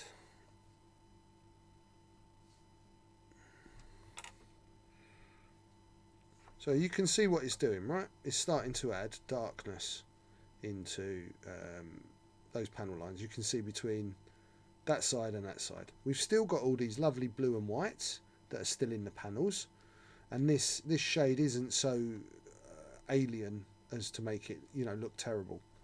So I'll do a little bit more on this side, and then I'll get back and clean here. So sometimes you don't want to leave it indefinitely before you think about cleaning it, especially on the lighter colours, because it can stain a little bit. But you also don't want to try and clean it off too quickly, because otherwise it's not dry and you're just undoing everything you're doing. It's not really kind of got in there where you want it to and settled properly.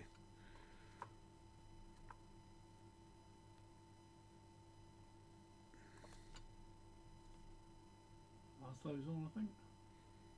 Sawai's on. Sawai's Yeah. Theris, yeah. Hi, Laszlo.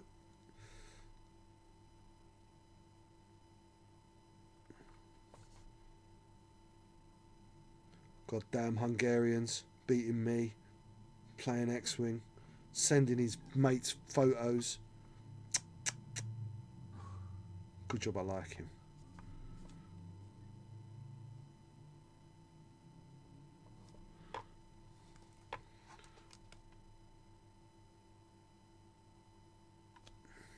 Big day for X-Wing tomorrow, isn't If it happens, it? yeah, I don't think it's going to happen.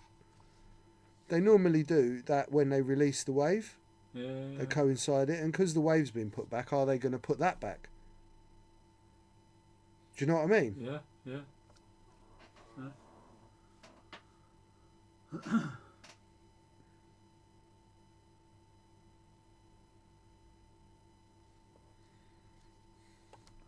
Who said it's tomorrow? No one, Lee. Everyone's saying it's meant to be. Is it 26th tomorrow or 25th? 25th. But yeah, there was some chat whether it was the 25th or the 26th. Oh, right, okay. I don't really been paying that much attention, to be honest, at the moment. I've got to be completely honest with you guys. Just too much going on to worry about silly things like that. When it happens, it happens. And I shall adapt, overcome and improvise. Or something like that, in whatever order that makes more sense.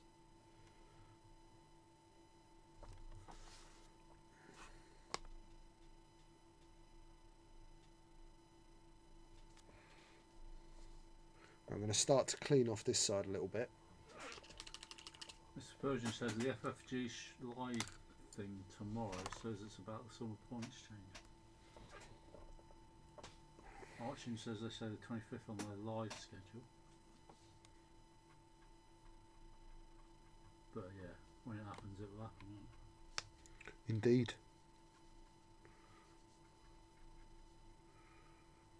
So I'm starting to clean and take off some of what's on this flat edge, but I'm still leaving those lovely panel lines. And like this is, although you're taking off, you are kind of still painting, because you have control over how you're taking off and what you're taking off and where you're taking off. So this is as creative a process of putting paint on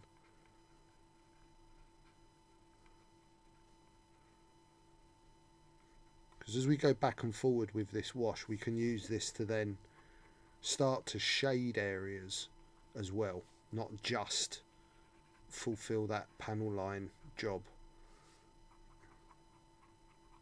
But you can see there's like a really dark edge that's here just coming up. We could just soften that off a little bit, but we've still left some dark in the pipes. So it's almost like you're highlighting, but you're not. You're just removing that dark layer and leaving those light colours to come back out. As the cotton buds get dirty, full of paint, change side, because otherwise you're just moving it about.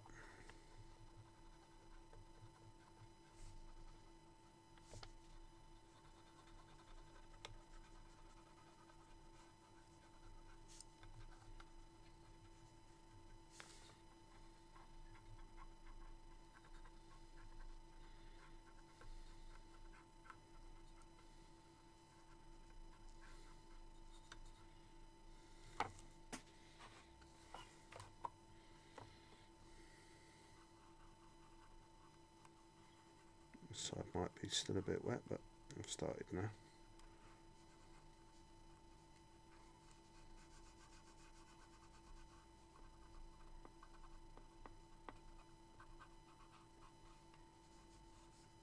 It's really simple techniques. Anyone can do this.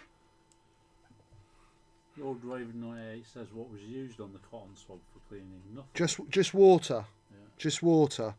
This is, you don't need, this is the thing about this model wash. If you were using a similar sort of technique with inks, or Games Workshop shades, whatever they call them, you need to use isopropyl alcohol once it's dried, and then you run the risk of removing the actual paint that's under it. I hate doing that technique. You can do this sort of weathering with oil paint as well, and you'd use like a white spirit to take it off. But Model Wash offers us pretty much the same ability to weather, but just with using water. So it's such a great way of working. it's quite unique to the Vallejo. It's wash, very, very unique. You can start to see it's the difference between the front and the back. Okay, so and now I'm going to repeat that. I'm not going to move on to the back straight away, just because I'm trying to give you guys a bit more of a demonstration. But now I'll go back, and I will, anywhere that's not strong enough, I will strengthen, or that I want to play with, I will play with.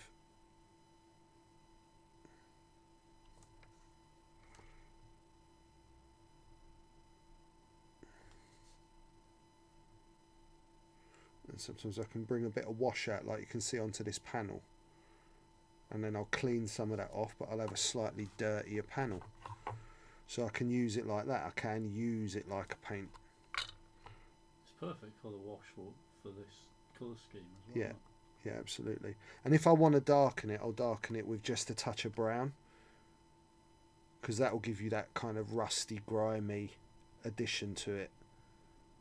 Anywhere I want it a little bit stronger or a bit stained. Paul says, having got a few of the G-Dub paints, can the Vallejo washes be used over them? Yes. Yeah, yeah. It's all just acrylic paint we're using here. Yeah. There's nothing special about. And once the paint's gone off, it's pretty stable, isn't it? Yeah, absolutely. So those are shades that everyone's been raving about. I think a lot of people are realising that they're not really the best for this sort of project, for these flat projects. They were, better on the cloth and the robes and and that sort of stuff. They're too transparent for this sort of work. It's not the way to paint something like this. Remember, they're only ever going to be a tool whenever a new paint range comes out. There's no paint that's ever going to be like a magic spray can for you guys, and don't ever buy that selling point, because it's just not true. They're just another method, another medium for you to use whilst painting, because it's just not how it works when you're painting something like this. There's no magical unicorn that fixes everything. Yeah, these are another tool in the toolbox. Yeah, another tool in the toolbox. That's all it is. It is not a magic wand. And to be fair, I mean, G-Dub haven't said that you make you a golden demon paint. No, absolutely. But a lot of people have assumed that. That's what they, Yeah, no, certainly not like chucking it at them. Yeah. But there's been a lot of people that seems to think that it is this magical paint that will make you into a golden demon painter. No. And it's just not how it works, I'm afraid. No, because normal paint doesn't make you into a golden demon painter. That's right.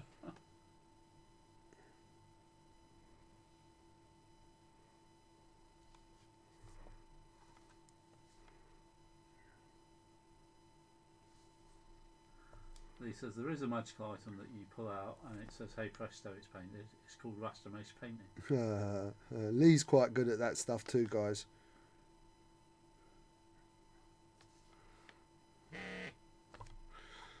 I wish it was a presto. Oh, what a dream that'd be.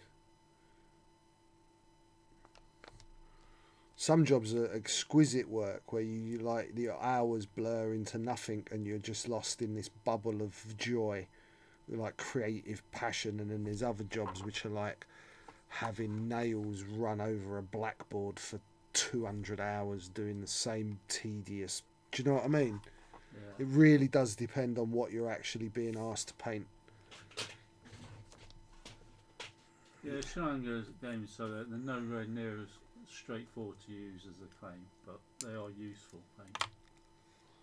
Yeah, absolutely. They're just another tool, and I will get my time to play with them. I've tested them out this week, painting the Blood Bowl team 6 hours, and they're tabletop ready, but definitely need to go back for highlighting them for sure. Yeah, and Lawless, that's what I think they are. I think they're a great option for that sort of miniature. So like your standard human orc, whatever, that's got the cloth and the creases and this, that and the other, to get a decent standard tabletop finish for your whole army nice and quickly. And if that's what you're using them for, that's cool. And I think that's a great thing to have. There just are people that have been completely confused by them and think that you're going to base coat, paint this stuff on, and they are done. They're not. The one video I'd seen where it was, I'm sure it was one of the Games Workshop videos, where he was edge highlighting and going back and putting base colour over it. More layers, yeah, it was more layers. Yeah.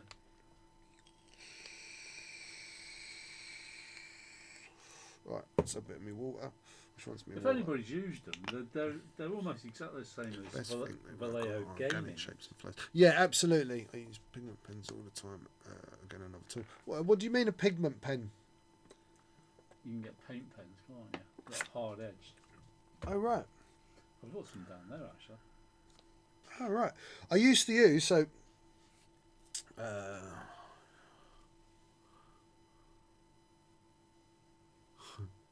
16 Memoir 44 airplanes.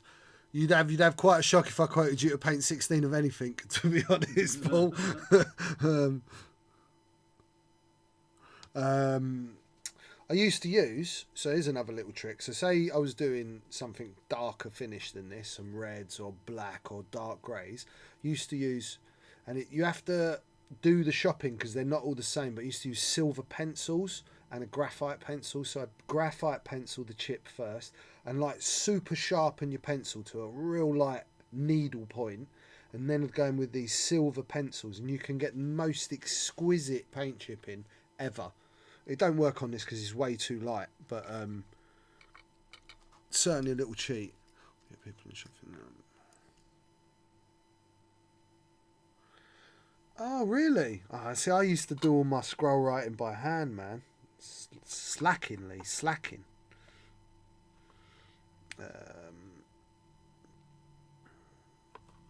So I'm just carrying on with this.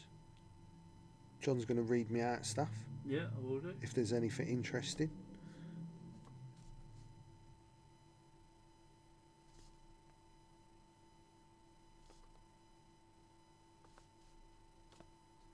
They've gone quiet.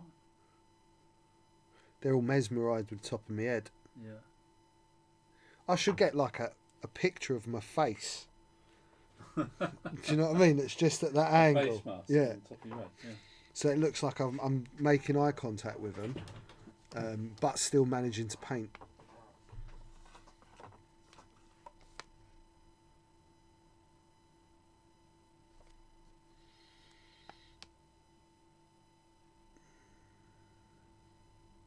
So this is a slow, laborious process.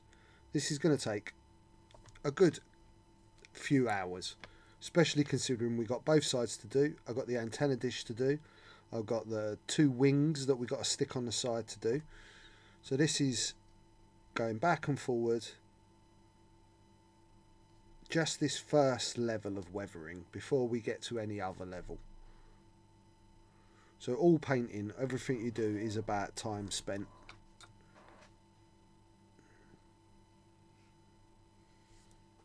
Should we start the giveaway? Yeah, why not? Alright, we're going to start the giveaway, you beauties, seeing as you got that lovely total up there. Is that total missing a zero, John? Well, yeah. Right, so once this giveaway's done, the first person we pull will get the Count Dooku dial, the second person the Interceptor, and the third person will get the Lander. It's one Sponduli, you get an extra ticket if you're a subscriber. But that will be changing next week.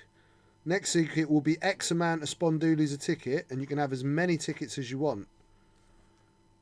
But there will be high cost. So either get donating or start saving them Spondulis if you want to enter next week. Those of you that are donated are going to have nothing to worry about because you're going to have millions of Spondulis. So you just type raffle, exclamation raffle, that's all you got to do. You don't even have to put a number. They're all doing it.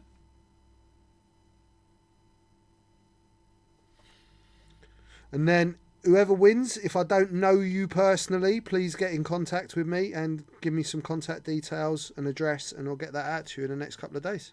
Thanks, Azona, for the sub.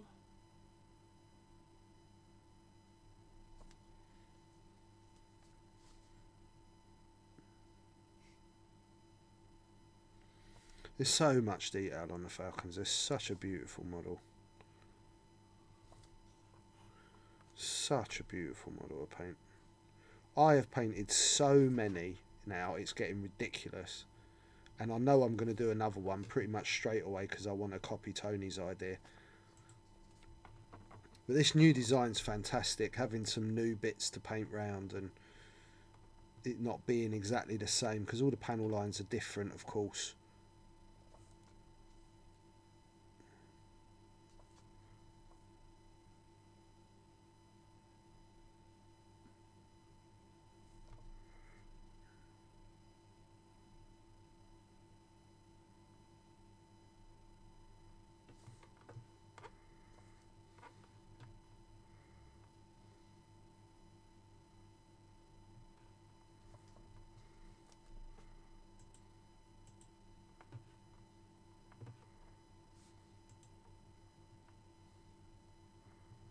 What are you clicking on, John? I'm just checking our numbers on things, who's subbed and who's watching. And you know, guys, if you cheer or sub or do anything in the stream like that, you will be in the credits. In the famous credits. At the end of the show.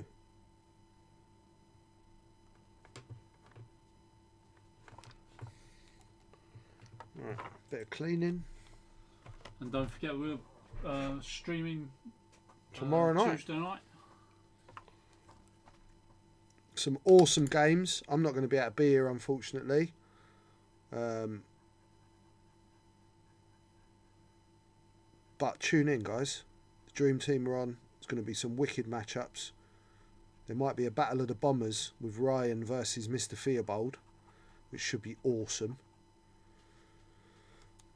But until my car gets 100% better, I'm going to have to limit the amount I use it.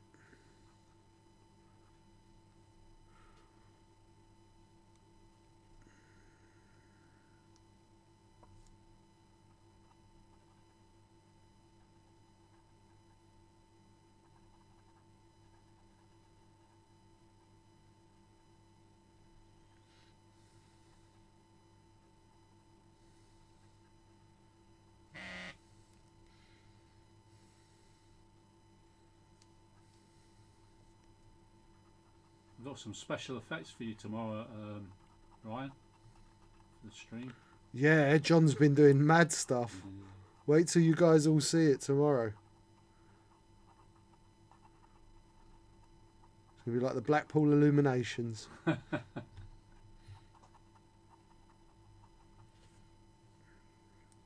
can start to see. The more you build it and it just weathers it so nicely. Such a natural look to it. It's so, yeah, really good. I really love this product.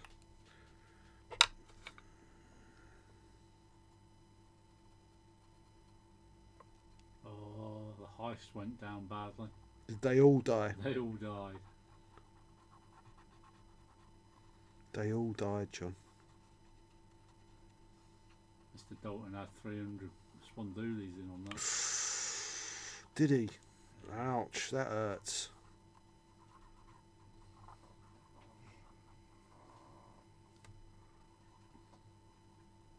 Everybody's dead, Dave. Yep.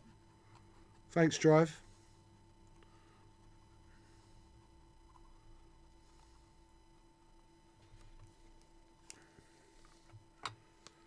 Just letting that back dry a little bit more. It's still a bit wet.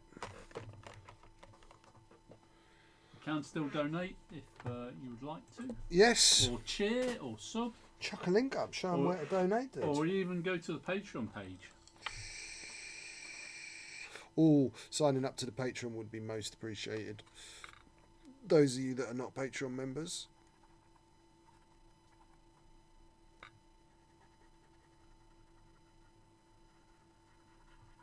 Thank you for the bits, Akash.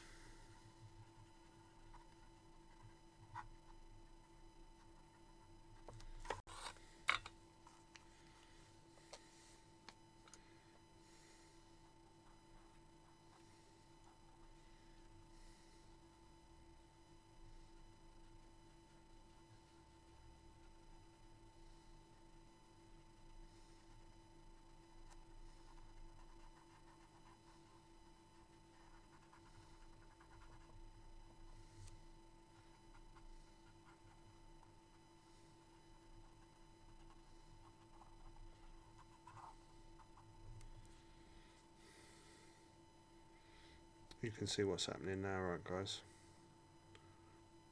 Look at that, there's just the right shade in those panel lines.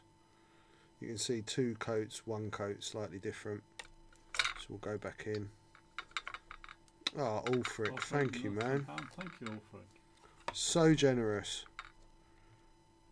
And around the paint house, you're going to paint the guns later on? Yeah.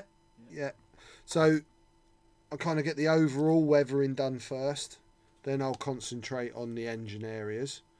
Then I'll pick out all the black that's in these viewports and at the front. And then I'll put a colour on the gun and start doing that.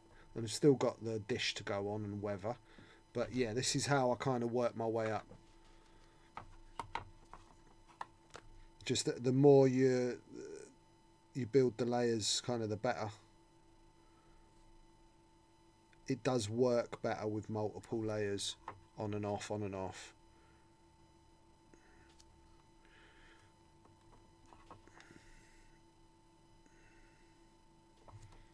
I mean, I wouldn't mind, to be honest, a little bit more brown in there.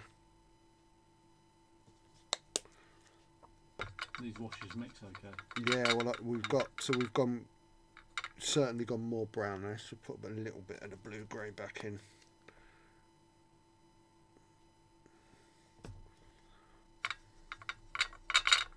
Now, I can't remember how many colours there are in these washes. There's a lot. Yeah, lots of them. I've got loads of them, I have. Let's have a look.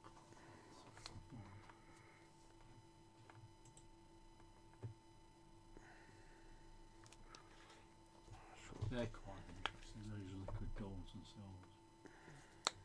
Very hard to do them. There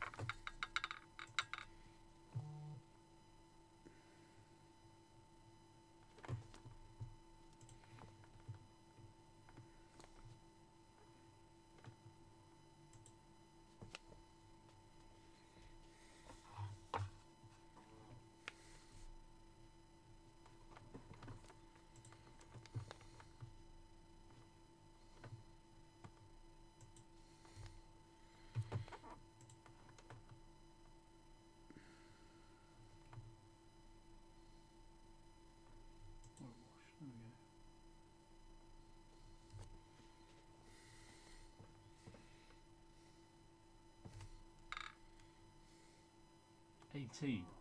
There's 18 different colours. 18 different model washes from Vallejo. They do a light grey, which would be excellent for silvers. They do a white. I've used the white myself. They're, yeah. The dark yellow rust. Desert yellow. They do. Yeah. Do some quite bright ones as well. I don't know if I've got 18. I've got a lot.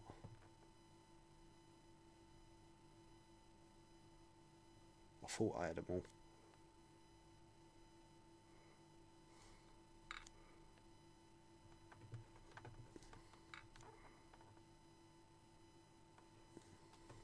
That one would be good for doing your flame effect. You've got like a dark rust on it. Oh, is there? Yeah.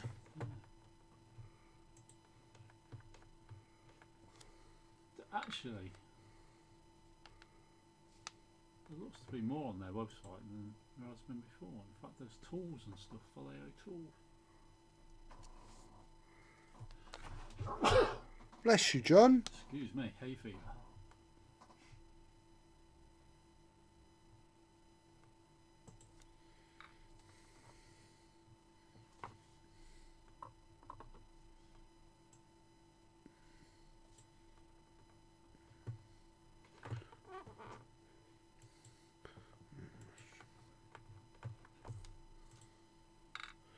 Well, then add to it, Paul, and get me standing on two legs.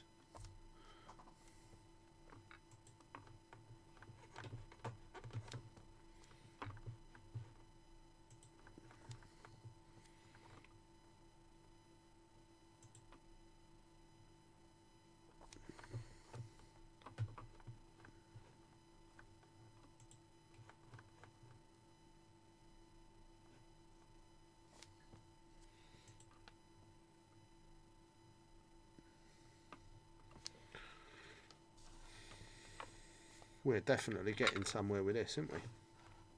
I'm sure you guys can see the difference that's happening. Actually, I want to darken this wash a little bit. I'm gonna put a bit of dark brown in it. Tiny spot of dark brown. Let's see what happens.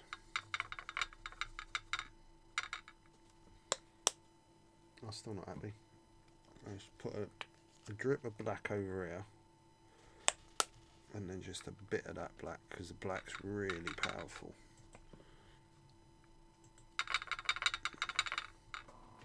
Oh, that's an interesting range. Wow, thanks, Clive. Clive just done a super duper chat. A super chat. Super chat. Did he add a question for it? That's the idea behind super chats. I don't know. You're in charge of looking at stuff like that, John. No. I'm only trying to paint. It's called multitasking, George. One of the hardest things to do when you're multitasking is use your eyes for two different things, John. I was looking at a web page. I was looking at all the metal colours that Vallejo do. They do a metal colour range. It looks really interesting. Has anybody out there used them? It's 9. I've got a couple of the metal 18, ones. 18, 19 I have got different a couple of them. silver colours. You've got a couple of them. Yeah, They're good. they're all right. They go through your airbrush. Yeah. It's quite interesting. I'd love to stock all of these.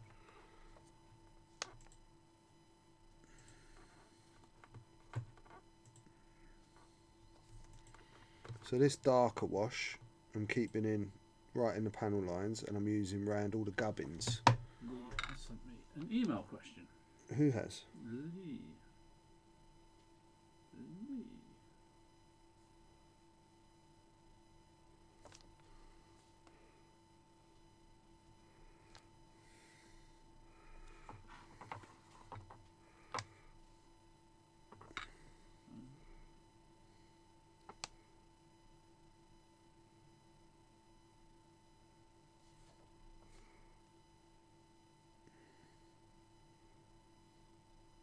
What's his email question, John? Don't keep us all waiting. Well, he sent me a picture. Oh no, here we And it go. says, Has he got his top on? Ask Rasta If these are his pants. if he can help with my airbrush issue. But I'm not exactly sure what he sent me a picture of there. Who's that? Lee Dalton? Yeah.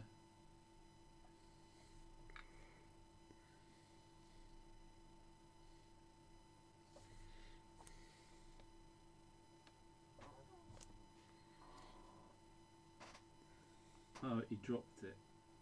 Oh, has he smashed it to bits? I think he's sticking in the carpet. Oh dear. Yeah, it might be a new needle time there, Lee, or some serious surgery is required. Now there is a device on the market called a Sharp Air, which will actually repoint and realign your needles for you without having to buy new ones. Really? Yes, it's not actually that expensive. Basically, you put your needle into this device, and the device has sandpapers set at a specific angle, All right. and you just twist the needle in there. And it does it all for and it you. does it all for you, yeah. That sounds pretty good. These things we will try out in the fullness of time. So, like needle care, I use this to go over my needle. It's like this super fine sanding pad. And when I use this, I'll show you what this is, right? This is 60 times and 30 time magnifier, and I hold my needle under there. You'd be amazed when you think your needle's perfect and it ain't perfect. So if you can get hold of one of these, Cesare water as well. These are great things.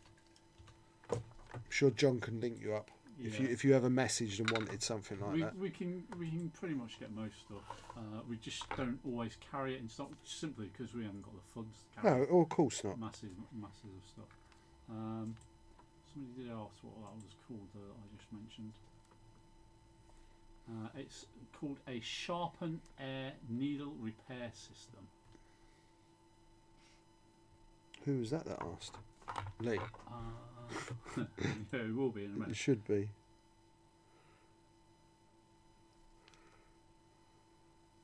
Yeah, it was shenanigans, and then Lee found it just as I was finding it. The whole artist service company in the UK were fantastic. Sorry, gaming.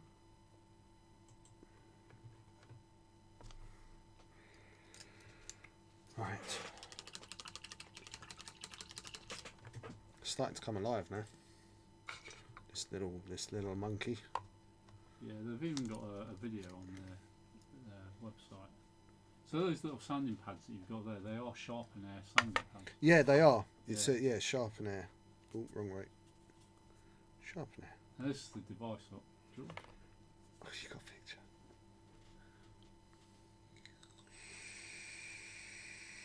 You want me to put a picture up? Yeah. Don't just tease me. Do it, I'm right here. Splash it all over my screen. I just realised it's So temple. I'd be interested in hearing from anybody who's actually used one of these.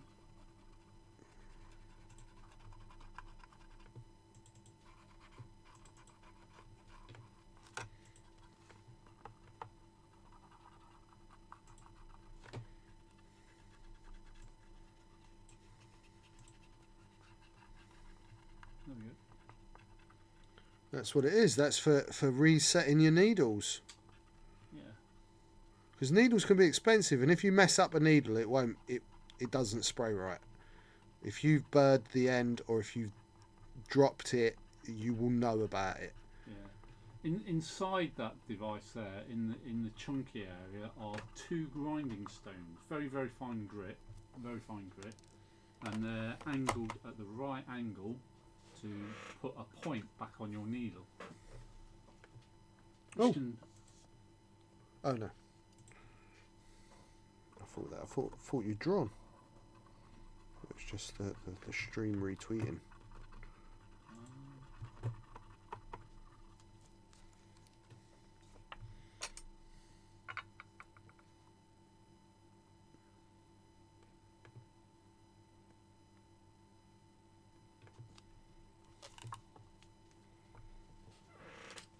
There's actually 4 steps to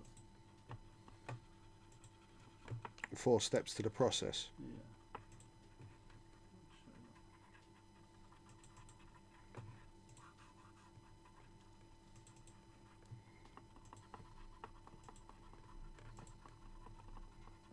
There you go, look. Ah, so you go through all 4 stages. Yeah. Wicked.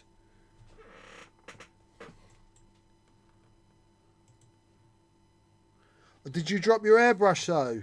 Yeah, it's never. They're not the sort of things you want to drop. Things you want to drop: tennis balls, footballs, beach balls, Yeah. springs, jelly. Not airbrushes, and not delicate machined equipment. I would say no to the drop-in tactic of painting. Sure, just go and take one of your dad's other ones. He's got about 600,000 airbrushes.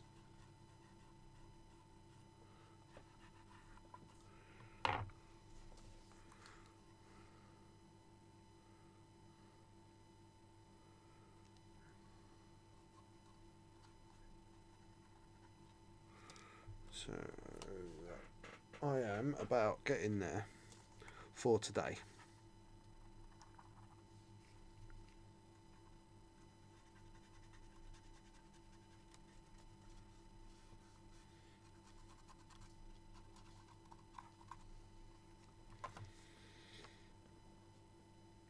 Okay, you can see we've got some nice panel lines in. We've got some nice colour around all the gubbins and bits and bobs. Right, but what I'm doing now, honestly, is I'm rushing a little bit. So I am going to put it down now. It is 9:15. So to enhance that now, I'm gonna let that dry, and then when I get, I'm gonna finish this whole thing wash wise at home in the next week or so, right? But I'm not finished here. So there's still lines that I want to enhance, and that's going to be achieved by just going back and forward and putting more, cleaning off, putting more, cleaning off, putting more, cleaning off, till I get to the exact darkness and standy outness that I want. Like, there's already little lines like that are jumping out at me that I just want to be a little bit darker. I just want a little bit more detail in, and I will add that. And the more you add, the more you'll leave, especially in the recesses, and we'll get these stronger panel lines, as well as the whole time maintaining this weathering, because this pigment's going all over the place. You are taking it off and cleaning it off, but you're leaving little bits. And that's before we're not going to do any streaks or anything like that yet. That will be at the detail stage. But we're at a point now where we're ready, we're going to be ready in the next episode to move on to finishing off the canopies, the guns, these exhaust port areas, putting the wings on, radar dish on, and get this kind of done. And I'll also be weathering, so this front area, this red and yellow, I'm going to just be using my dark brown model wash on this area. Okay, maybe with a little bit of water at the front because of this orange. I don't want to kill it completely, but I will be doing some browns on these reds to get some of those panel lines out again. Bring your average up. I don't know what they're talking about. What are they talking about, John? They've dropped something. They're talking about dropping airbrushes. Lee's dropped 3 or 4 airbrushes in 5 years. Which the amount you use them, bro, is not a big deal. You can get replacement needles, and it would seem now you can get even machine to fix your needles. Yeah. So we got a nice engine glow today. We got the stencil on today. We've got some weathering done today. We're motoring. We are getting there bit by bit. So bigger model, bigger process, bigger job. But we are getting there, ladies and jelly spoons. I really like it. I like what it looks like on camera. It's quite a good shot. Yeah, it's very nice. Right, so guys, get your tickets, because we are going to shut that raffle in a minute, because my poor little doggos are locked in a cage. That's it for today. I've got a bit of a headache now. Have I got paint in my brush, John? Have I got paint in my brush? I've got paint in my brush, John. I'll just ignore that for a minute and pretend like that didn't happen. Ryan actually put a meme up about it. I don't know if he's in the chat, Ryan. An artist brain where you're in bed at 3 o'clock in the morning, and that's when you go, have I left paint in my airbrush? It is a nightmare. It is a nightmare. Yeah. Yes, that's a really good idea. Can I have that split screen? Again, just a second. That's a really good idea. Paul?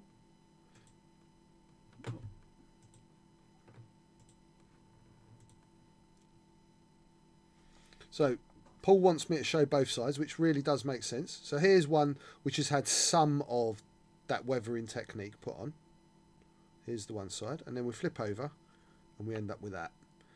So you can see the massive jump in detail popping compared to two sides. So really, really clean life, reality.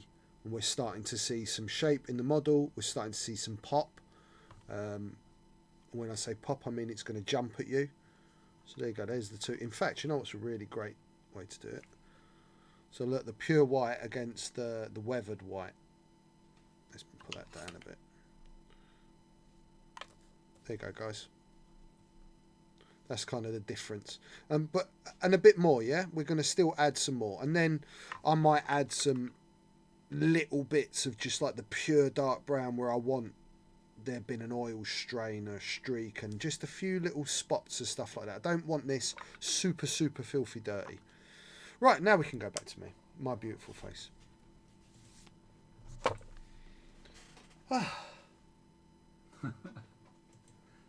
It's exhausting, you know. Exhausting. I know, like you lot think, it's just painting and it's easy. It's exhausting. It's been an exhausting day today. I've done a lot of walking and a lot of stressing. So that was awesome. Say I was going to start miniature painting. What should I buy to get me started? A brush, some paint, and a pot of water, Rich. Honestly, mate, you can start painting miniatures with just a couple of brushes and a few pots of paint. Probably a spray primer can. Maybe, yeah, it's a very good point. Maybe a can of spray primer. They would be, if you were just going to give things a bit of a batch. I'll give you a miniature to paint. I'm sure I've got something in the cupboard if you really wanted to test that on. I've got some down there. John's got some down there. You come about, and a palette. You don't need a palette. You can use a plate. Yeah. You can use a plate. An old tile. An old tile's a good one. Yeah. Old tiles and a palette helps control the paint. It does help control the paint, but a good little palette, a few brushes, a spray primer's a really good idea. And here's a big tip. If you want to paint miniatures, and it's something like a little man, you want something to put your miniature on to hold. You don't want to hold your miniature. So if you're painting men on top of a cork, or on top of, they do these little things where they'll hold the thing for you, but basically a bit of blue tack and a cork or a bottle top or something does the same job. That's what you want to mainly be holding in your hands, because especially with figures, when you start rotating them, your old GW paint pot, exactly that, you'll rub that paint off, and there's nothing more disheartening than you just going, I've got it, and then you turn it around and you do a bit and you realise I've rubbed it off and I'm never going to get it again. It does happen like that. So to be fair, the GW painting handle is actually quite good. Is it quite good? Yeah, it's alright actually. You can you recommend a good mid-range airbrush for amateurs? Yeah, this one. This is an Iwata Neo. It retails at about £70. Yeah. 68. Yeah. 68 quid, which would be, I don't know, about $80. That's all it is if you're in the States or somewhere. This is a great little airbrush. It's my second go-to airbrush. It's small enough, it's fine enough, and it'll also do all the big stuff. It'll do all your varnishing, it'll do all your base coating, but you can be really fine with this. So nothing you've seen today you couldn't do with this brush. I wouldn't tend to go any cheaper on an airbrush. It is a false economy. You are just buying something for the bin. That's the truth. So £70-80 is where your airbrush kind of starting point's at. The one I use today is an Iwata Revolution, which is at about the £130 mark. Yeah, roughly. But we're actually looking at stepping up in a couple of months' time. I'm going to be going up to. Do you remember the name of the next one up? Find it pretty quickly. But it was about 250, was it? The next one up. I don't think it was that much. I think it was about 170. I think. It was the Eclipse. This Iwata Eclipse. Yeah, which is meant to be, because they've released this new thing now, Iwata, where it used to be you had all the different nozzle sizes and you could tell how fine things were by that, but apparently that's not relevant. So now they've done it by this new coding where it's more fine, detailed, broad, and both these airbrushes I'm using are actually categorized as being fairly broad, not specifically detailed. So there's actually much more controlled, finer points, and I want to play with that. So I want super control. I want a paintbrush fed by air, and the more you use it, the more you'll. Yeah, it's just a pleasure when you can start using them to do tiny little lines. And I paint a lot of faces at the moment with on the dial covers just with an airbrush, and like stuff I can do with Plo Koon, even with these little spots of colour that are they're just a pleasure. And play with it. Yeah, we will do. This is. Look. This is our thing we're working on. So we do this. We give you all a link. You all print one out, and then we do it in areas, and we'll paint different ways. So we paint some circles. So we did like a section of blue, and then it'd be like, right, this circle we're going to highlight to the middle, and this circle we're just going to highlight one way, we'll do a fade going down, and you guys get to practice on your bit of paper. Rosemary & Co make some good budget brushes too. Still Kolinsky Sable, but cheaper than Winsor & Newton. Yeah, I mean, these Broken Toad, these were quite a reasonable brush, I do believe. If Lee's probably going to back me up on that they're quite a cheap, reasonable brush when they were available. But Army painted brushes are fine. I must admit, I do like the Winsor & Newton. Yeah. It has to be the Series 7 miniature, though. The standard Series 7, the actual brush is too long. Right, I can't pass comment because I haven't used them. Because I haven't used them. Yeah, I've been using these Broken Toad that Lee gave me, which I'm really enjoying using. They do hold a point. They've got a kind of slightly longer bristle. And they just feed really nice. Nice hand feel. I don't mind these sort of brushes either, with like the triangle handle. They're quite ergonomic in your hand when you want some control to hold them nice and stable. That's not going to roll in my hand because of the shape. I did just drop my thing. So it is personal preference, because Lee's saying there he prefers the normal to the miniatures. Right, okay. Yeah. Oh, that's right. Okay. Right, so love the new dolls. I'll be touched for you soon. Wolf is on my desk, brother. Give us about a week or so and he'll be on his way to you. You're next in the queue. So Wolf is on my desk, but real life dealt me another curveball today. My curveball life. Checking from holidays. Spondoolies. No tonight. No spondoolies tonight. Just checking from holiday. No spondoolies tonight. Are you just got on, Captain Rex? Because we've got a raffle running if you want to enter.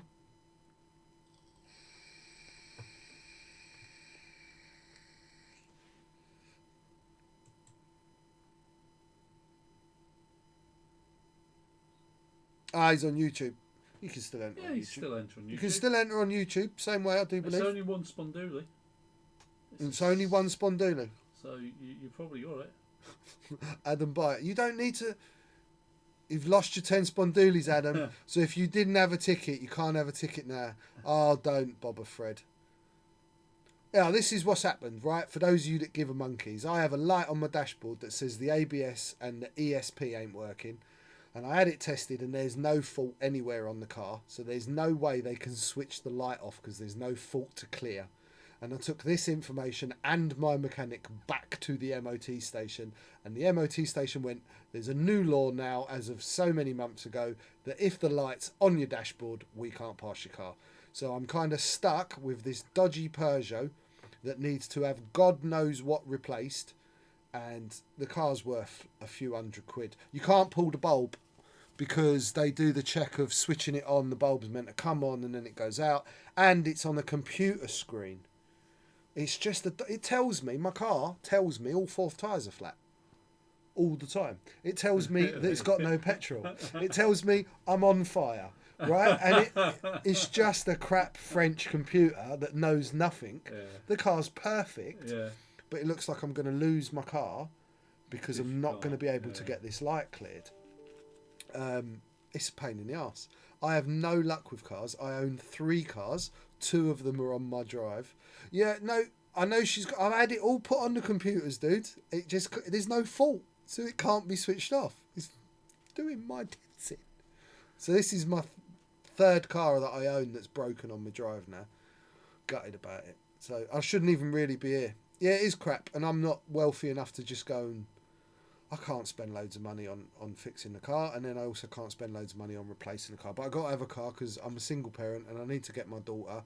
Like Tuesday, I got to have my daughter, so now I'm kind of dicing that dodgy line of running around on a dodgy MOT for the next 10 days until hopefully I can get something done. Or I get a horse, or a bike, or a dragon, or a big space hopper. That would be me. A dragon would be amazing. Yeah. Right, anyway, don't worry about my woes and this, that and the other. Let's draw. Let's give some people some presents. Sure. Hold on. I had this happen with the ABS. It ended up... Oh, my God. I had this happen with the ABS. It ended up being a removable link emoji off with the... with was located under the sill. There's a kind of height difference between me and my wife, so every time we move the seat back and forward, it would put this light on. It's French as well, my car. So they don't do cars, do they? Oh, I missed. That's where it's asking what has he missed. Oh, don't worry. You've missed me talking about my falling apart automobiles. I will message you after the stream, bro. In fact, we've exchanged phone numbers, Lee. Because I like speaking on the phone. Send me your phone number and I'll phone you while I'm driving home. I'll do it hands-free. Safety first, of course. And we'll have a chat. So, guys, yes, last chance. Hashtag raffle if you haven't. Yeah, what's the phone number? I like it. I'm old school. I got informed the other day. We were talking about how people date nowadays, right? Okay. Why not? Let's. It's all my world. It's my life, right? So we were talking about how it's done now. Because I haven't done it for 25 years. And when I did it, you went out and you saw someone and you maybe did a silly dance in front of them and made them laugh. And you maybe got a phone number, went out for a drink, normal. Apparently now it's all swipe, internet, right? I ain't doing that. But when I was like, no, I ain't doing that. That ain't how I don't know how to do that. They were like, no, there was a whole thing where someone met someone in a pub. So some young lady met a guy in a pub. And then she went on some talk show basically saying, should I go out with this guy? I've met him in a pub. And then they said, no, you shouldn't, because you haven't seen his profile, so you don't know nothing about him. Because everyone obviously puts all their honest stuff on their profiles. Just like my profile, you know, my birth name, Rasta Maice. Because my mum, as I pops out, she went, he'll be a Rastafarian. Yeah. Let's call him Rasta Maice. Right? So I actually heard that show, and they actually said he might be an axe murderer. He's got no profile. Like you would put, I am an axe murderer on his profile. I look, and Pete, I get that. I'm not going to do naked attraction. You're right. That ain't my speed. It's not my speed at all. And I'm cool with anyone that does the dating thing, but I'm quite an old guy really, and I'm a bit old fashioned like that. To meet people. And I like meeting people and talking to people and that. So anyway, apparently I am a dangerous human because I'm never going to get a date ever because. Yeah, you got an internet profile. You do this. Yeah, I'll do this. I've got an internet profile. They can see my face. You're only a young lad. Yeah, but Ulfric, you know, I hope that when I get to your grand age of what, you've got to be 51 now, eh, Ulfric? Yeah. Right? That I look as good as you, because you don't look your age, boy. So, anyway, that's it. You've had enough time to do your raffle. You've heard about my nonsense life. We got 41 entries. Met hubby at GW, 10 years dating, 3 years married this year. Can't beat him. See, I love you too, Captain Rex. There's a lovely ladies at the gym. I don't do the gym. I train at home. I'm a bit daunted by all that stuff. See, met my wife at work. Archnin, though, I'm proper jealous of you because I know where you work. Archnin's got a cool job. Oh, what does he do? He works at Blizzard. Oh, really? Yeah, man. And his wife works at Blizzard. Yeah. And his wife likes Star Wars. And, like, he lives somewhere nice. And I finding myself hating this guy more and more as I'm talking about him at the moment. That's the truth, though. But, yeah, he's got a wicked job, man. I wish I'd known you years ago, dude. I could have got you to give me some free gold on my World of Warcraft account. I'd have saved you a bit of money. Weren't even a thing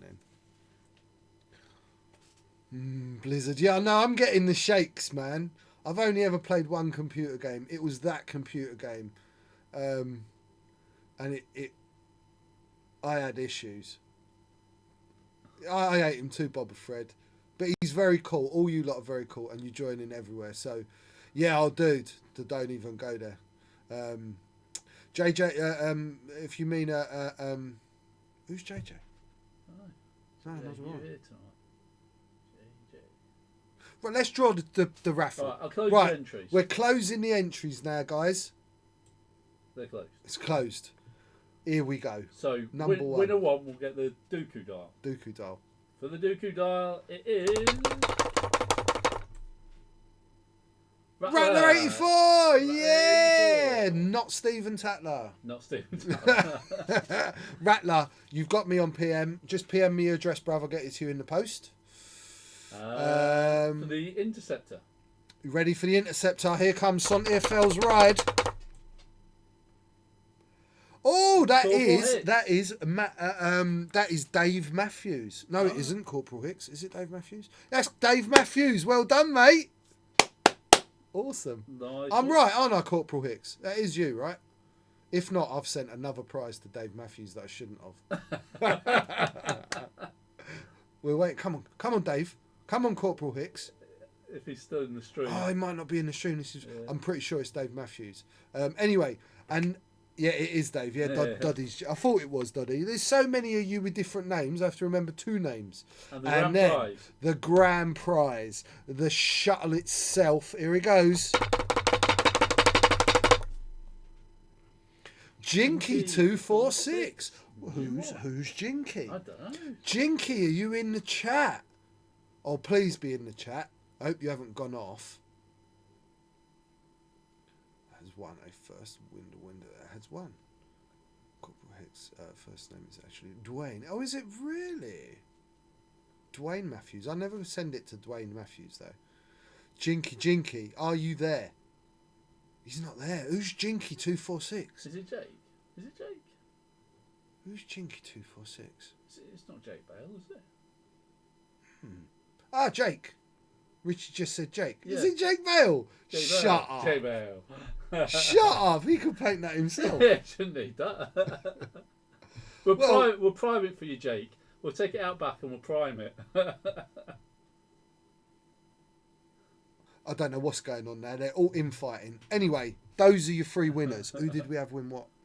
It was Rattler 84 with the dial cover. We got Corporal Hicks with I've got your address, Dave. And Jake Bale with the Lambda. Jake, I'll leave it here. Yeah. Perfect. It's here for you, brother. Thank you very much for everyone that's donated. Thank you very much that's put up with this stream tonight. I know it was a bit of a slow one, really, because doing the stencil was hard. But for those of you that have donated, thank you, right? You're the reason people have got ships. Know that next week's giveaway will have a much higher Spondoodly entry cost. It may well be prohibitive to some other people. So it will favour the guys that have given us some money. It helps us to keep doing what we're doing and sitting here and doing this. And you'll have a better chance of getting yourself a prize because you've donated. Yeah, awesome. I will see you then, P. Thank you, Hawkshead. Thanks you, Rattler. Thank you, Archnin, Haney. You're all there. All my regulars are here. And some new people. It's really nice when we get a few more of you on. Next week, I will be finishing this. I'm going to go home. I'm going to do some stuff to it.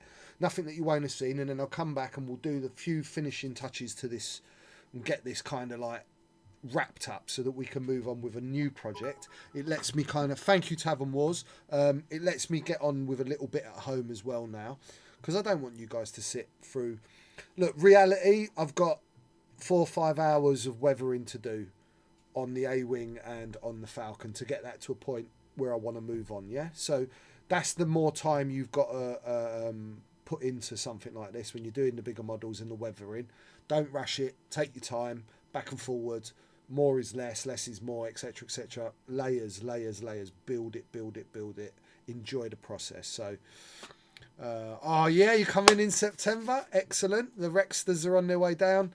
It's been a pleasure, as always, prattling on it and talking crap.